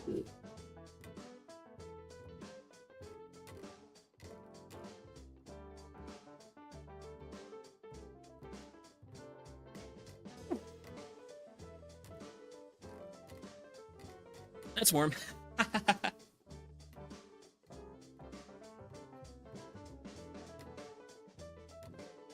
And one thing I want to do... Actually, I'm going to get up for this one likewise.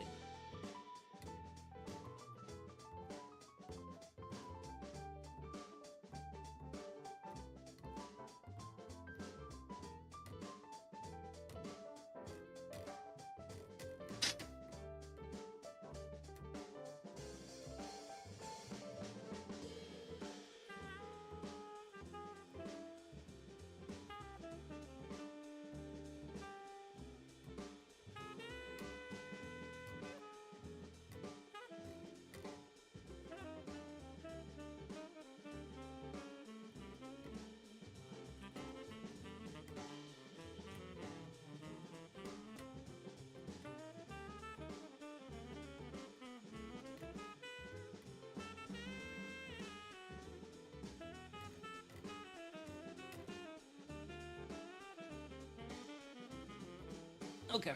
Well, I tried. I was kind of hoping to do a better job of getting coals on top. So I'm gonna just work my coals around. Try to get it.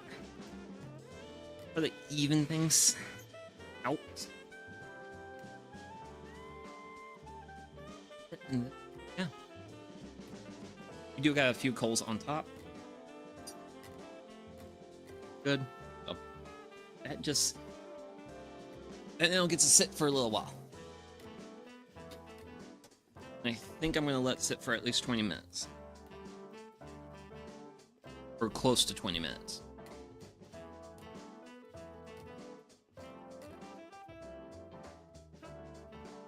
Ooh.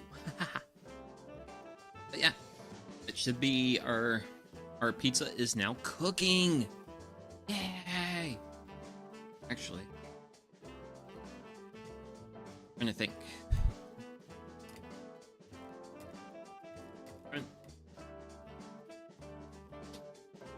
I can reasonably reach my finishing touches.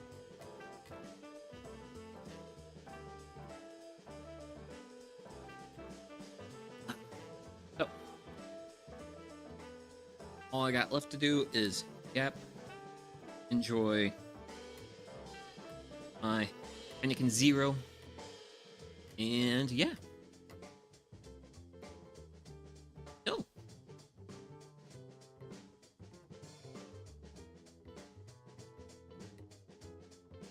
No, so I might yap about something once I have an idea of something to yap about, but for now I'm just gonna be relaxed about this because hey, I've got quite a bit of time to let them.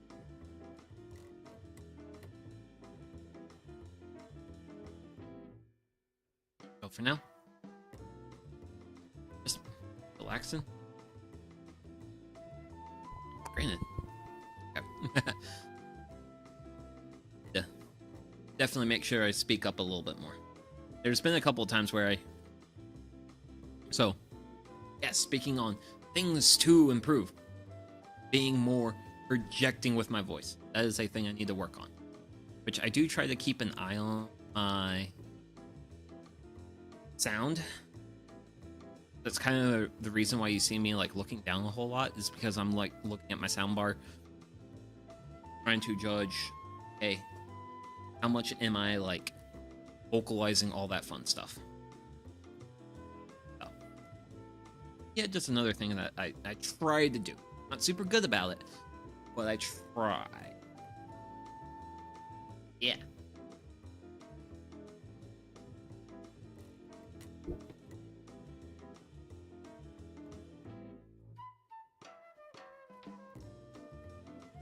But man, you know what? I should probably also, next time I go like thrifting and stuff, I do need to probably keep an eye out for a Dutch oven. Or maybe, who knows, maybe get one online. I don't, depends where would be the cheaper source to get. Because I have noticed like some things that are like old-timey stuff that people don't really use a whole lot anymore. Some people will resell it, but they will resell it and call it like antique or something, and the price is like almost that of like a new thing. I know that because I want to get a scythe at some point. And I don't have a scythe, but I want to have a scythe. Mostly because I would like to have a hand tool to take care of my grass if it gets too long. Currently, I mostly maintain a reasonable amount of my lawn with a rotary mower. And it's fine, but the rotary motor kinda, it's a little bit bogged down if the grass gets tall. Some areas of the yard grow a little bit quicker than others. So I've been wanting to get a scythe so that way I can like, if I want to, I can just like scythe a portion of the yard, like the area where the grass grows. Well, scythe that, be done, and then be like, okay, cool, I can rotary mower the...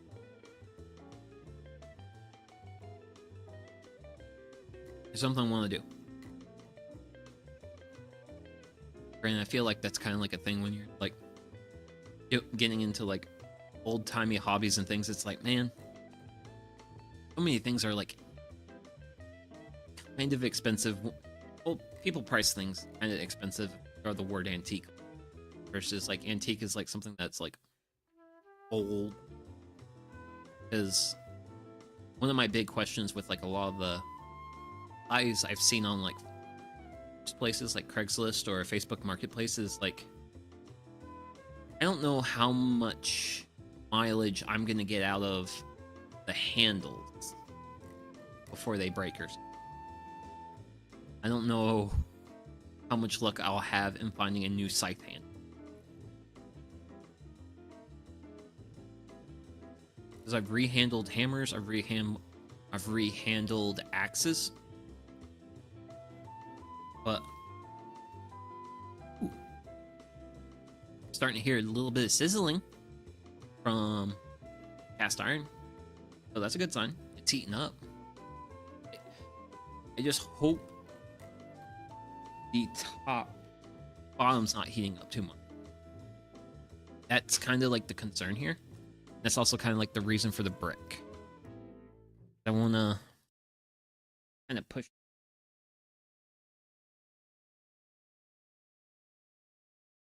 And by keeping the coals out to the side, I'm kind of hoping to more evenly heat the thing. Versus like, because when you're like cooking in a baking manner, you really want to put like heat from like the top, which is why I got coals on the top. So coals on the top, they're gonna heat the pizza down below top, because it's really easy to get heat from the bottom up. That's actually it's a big reason why I've got the brick down there. The brick's job is to kind of keep a bit more distance between the bottom of the cast iron skillet and the heat that's down there. Because I'm pretty sure I did a good job of most of the, but I just don't want there to be too much heat at the bottom. I want to put an even amount of heat all around the cast iron skillet. If I do that, I should end up with a pretty well cooked. My goal. Granted, I definitely think I'm honestly evaluating how well I did the pizza dough preparation. Probably 6 stars out of 10. I definitely think that dough could have probably rose a bit more, but hey, I just wanted to work with what I had because I'm getting hungry. I'm getting very hungry. And also, I don't want stream to drag on for too long. Like, I can yap, but I am best at the yap. I will get there, though. And with that, that is the Heine Zero done. And I'm just gonna I'm probably not gonna crack open my next beer until pizza's done. But right now, I'm occasionally hearing sizzles, so that is good.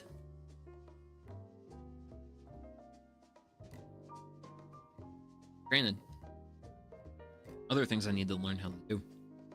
I need to learn how to better capture like audio from my environment a little bit, just so that way I can kind of get some of the more like ASMR type stuff going on.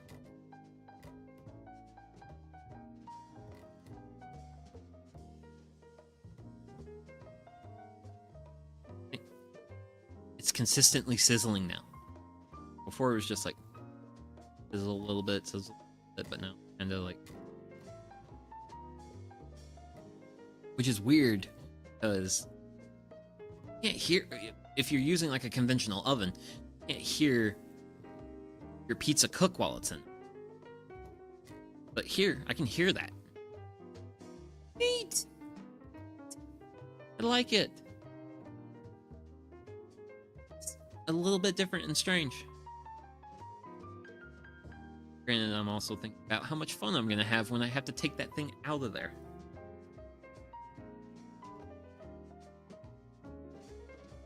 I think I will just let it sit in there for a little while. After I think it's fairly reasonably cooked, I'm probably gonna pull it out.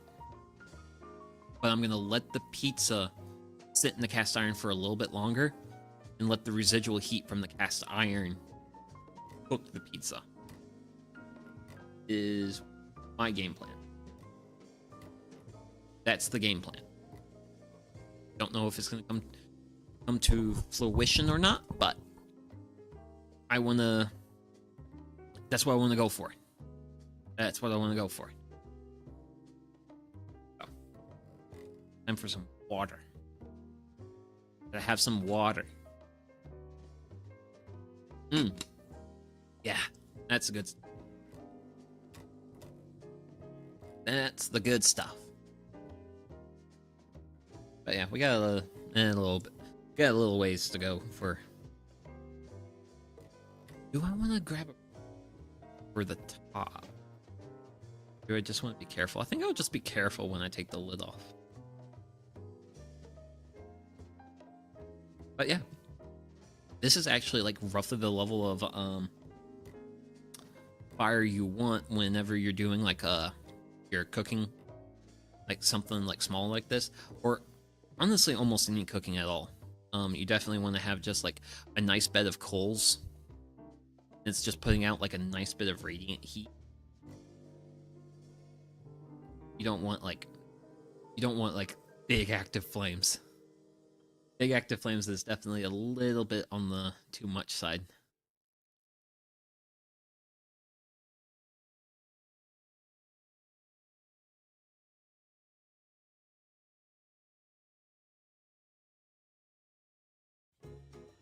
Hopefully this turns out well. I'm hopeful. I'm optimistic.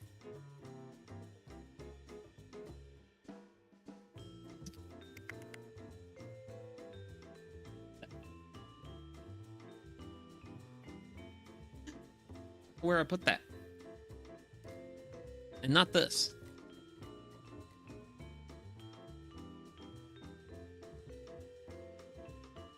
No, it's around. Ah. That's why. I had it laid up against something. But yeah.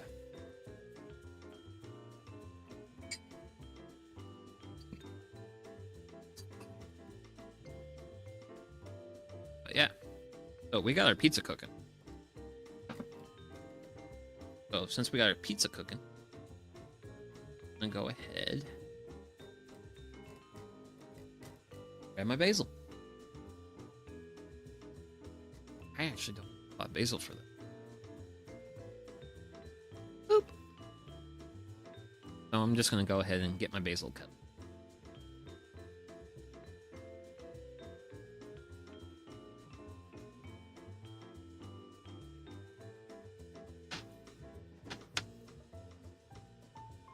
Granted, I could have thrown the basil in when I made the thing, but I felt like I could have probably burnt the basil if I... So, and I usually put my basil on towards like the end. Usually if I'm making like a pizza at home, I basically pull it out of the oven. I'll hit it with some garlic powder and then I'll put basil on. I don't want to go super ham with basil, so I'll save this for something else. Right now, I don't know what I'm going to do for... Actually, no. I know what I'm doing for dinner. I'm going to be... Yeah, because I can actually save the... Yeah, I'm going to be having leftover tacos. That's what I'm going to do. Or who knows, I might roll them into burritos. It's soft shell. It's flexible. Yeah, there we go. There. Little bit of... Nice little bit of basil prepared. Got that. Small thing to get done.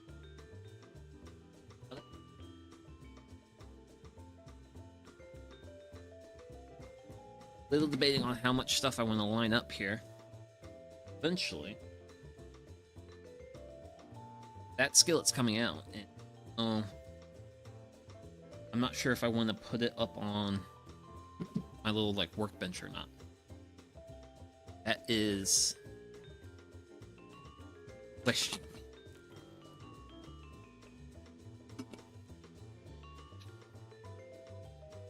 Oh. It's starting to smell like pizza though. I'm starting to notice some pizza smells.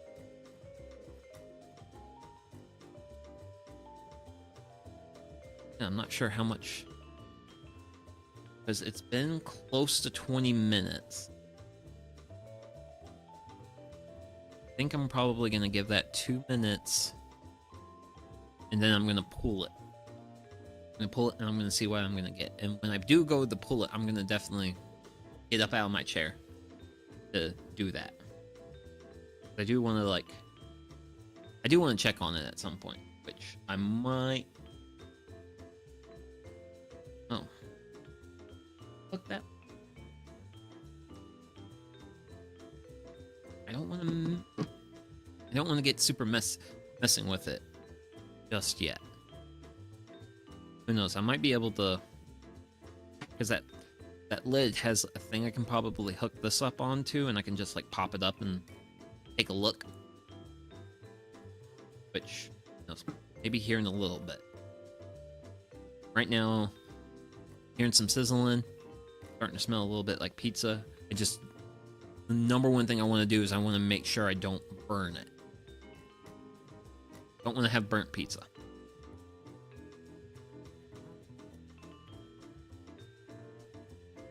But it doesn't smell like burnt pizza, so that's a good sign. Oh my, whoosh. Yeah. Actually, you know what? Screw it. I'm gonna grab one of. I'm gonna grab a homebrewed thing.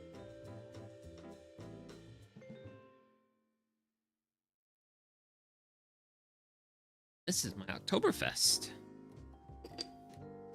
I'll have you all know, I love my Oktoberfest. Actually, pour it into a glass.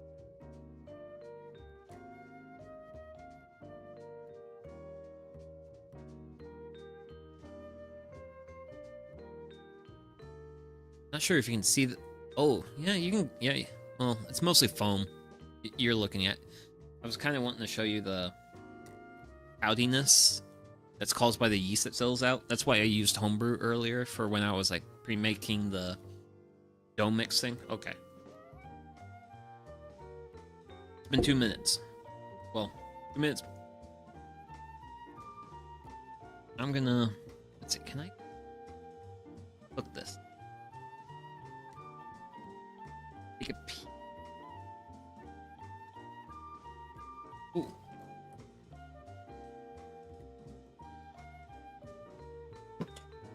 Oh.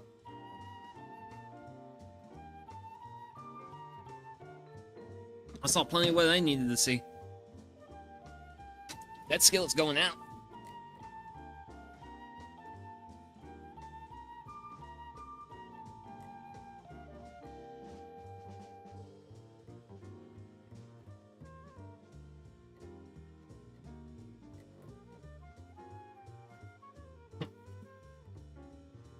Sweet.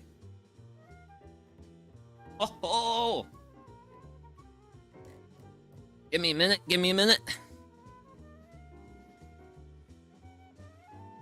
I wanna.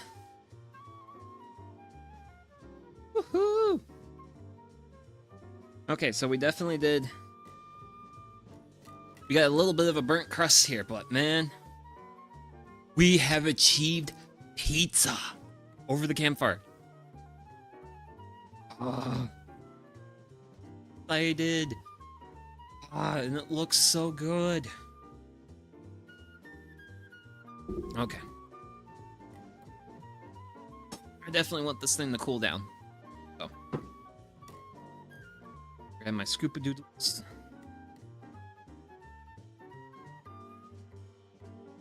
We're gonna get that off of there. Woohoo! Clean it out a little bit. I'm excited. I'm excited. Yep, I'm gonna need hot thing. Oh wow. Oh.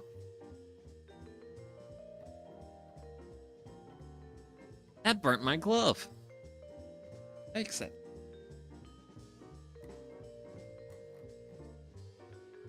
There's the pizza. There's the pizza.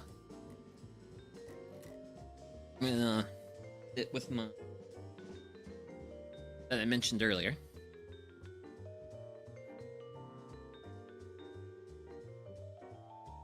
Garlic powder.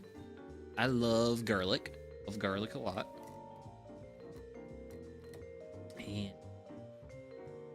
it with some basil. Well, it's still fresh and warm.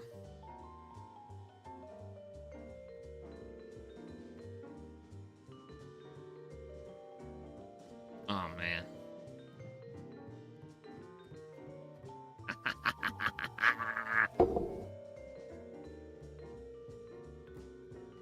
I'm a happy camper. I am a exceedingly happy camper right now. This was definitely on the ambitious side, but hell yeah, we got the pizza cooked. We have cooked pizza. I'm gonna let it fill. Crust may have been burnt a little too much, but I'm gonna wait, let it cool down. Guess I probably should have let it cool a bit more. And I would think moving forward, I definitely need to create, if I wanted to do this again, I will need to make a bit more of a brick platform. So right now, I just had it bouncing on one brick.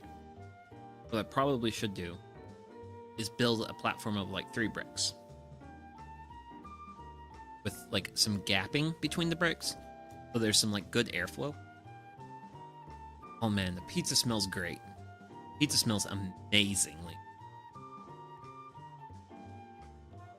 Right, I think it's still a little too... I think it's gonna be warm for a while. Yeah. The pizza's... It's warm. It's very warm. And goodness gracious, I wish I had better lighting. Actually, if I do this coupled with that, kind of get it. Doesn't look as good. Really would like it to, you know, look great. All that good stuff, but so far, I'm very optimistic at how successful I am. Definitely, probably could have pulled it off there a bit sooner. But I don't have a burnt brick. Granted, I don't know what my crust is like. And right now, that's the big question. Which... I think it's cool enough to cut. So.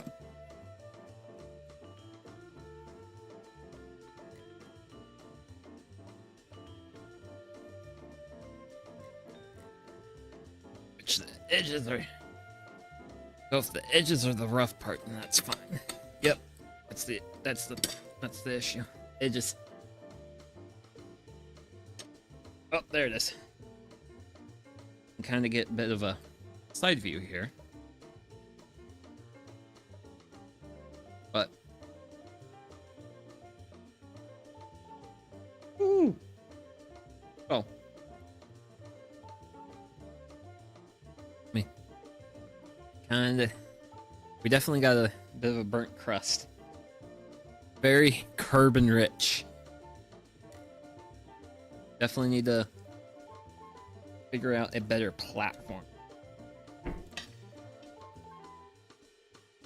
technique or something for the next like baking thing. Or it could have probably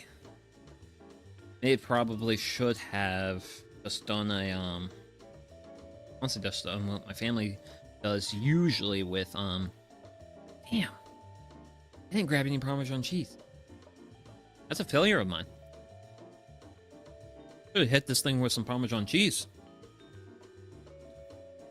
But I do want to get a... I want to get a different picture of my...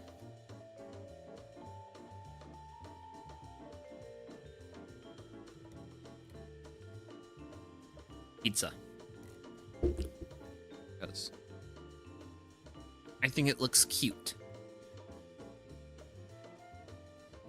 So, I think we can do the almighty taste test.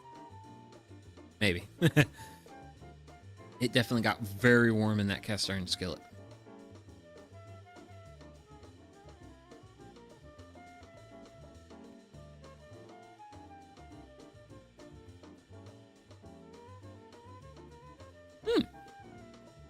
Okay.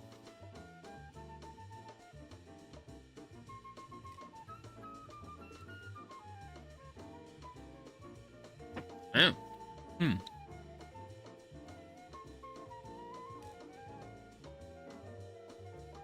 So I just took 2 nibbles. It's good.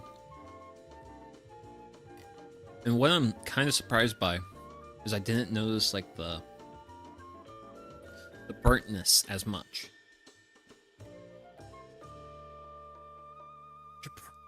I want to grab a picture of that. I do want to grab a picture of that. I'm going to grab a picture of that.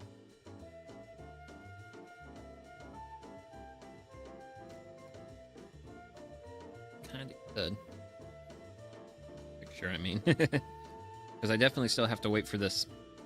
This pizza still definitely has to cool. Before I can, like, really get into it.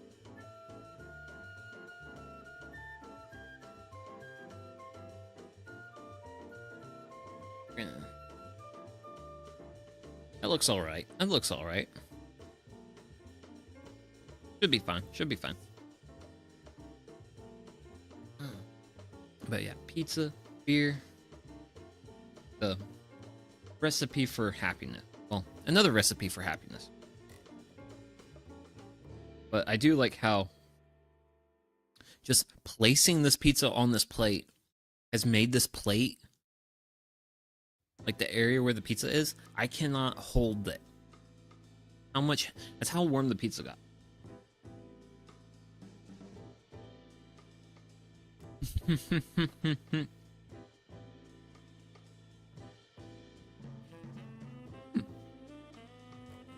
Okay. Okay.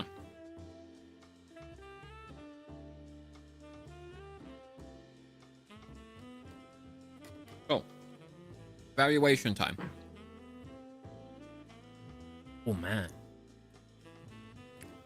Okay. So, thoughts, evaluations, various things. So, let's be honest here. Definitely burnt the crust a fair bit. That's just because all the heat on the skillet was concentrated at the bottom where it was touching the food. Not a whole lot I could do there. But having it on the brick, a bit off the coals, definitely a correct decision. Whereas if I do know if I set it directly on the coals, like the skillet, oh man, I would have been so screwed. I would have been so screwed. Would have burnt the pizza. But we did get a pretty nice bit of like cheese melt on top, and kind of the cheese turning a bit darker color, which is good. That's what we want. So we were definitely putting heat on the top like we wanted to.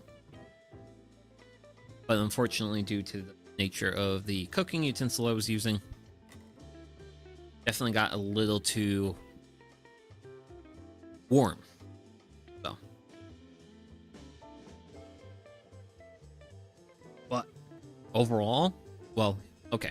So, setting aside the fact that it got a little way too warm.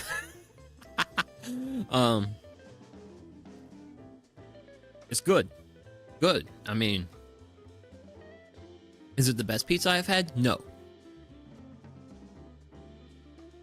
But I feel like if I can not burn the crust on the next one, this will be an absolute solid unit of a pizza. It'll be great. Gonna take a moment to capture more photos, because that's what I want to do. I want to get photos for promotional purposes. All that fun stuff. So,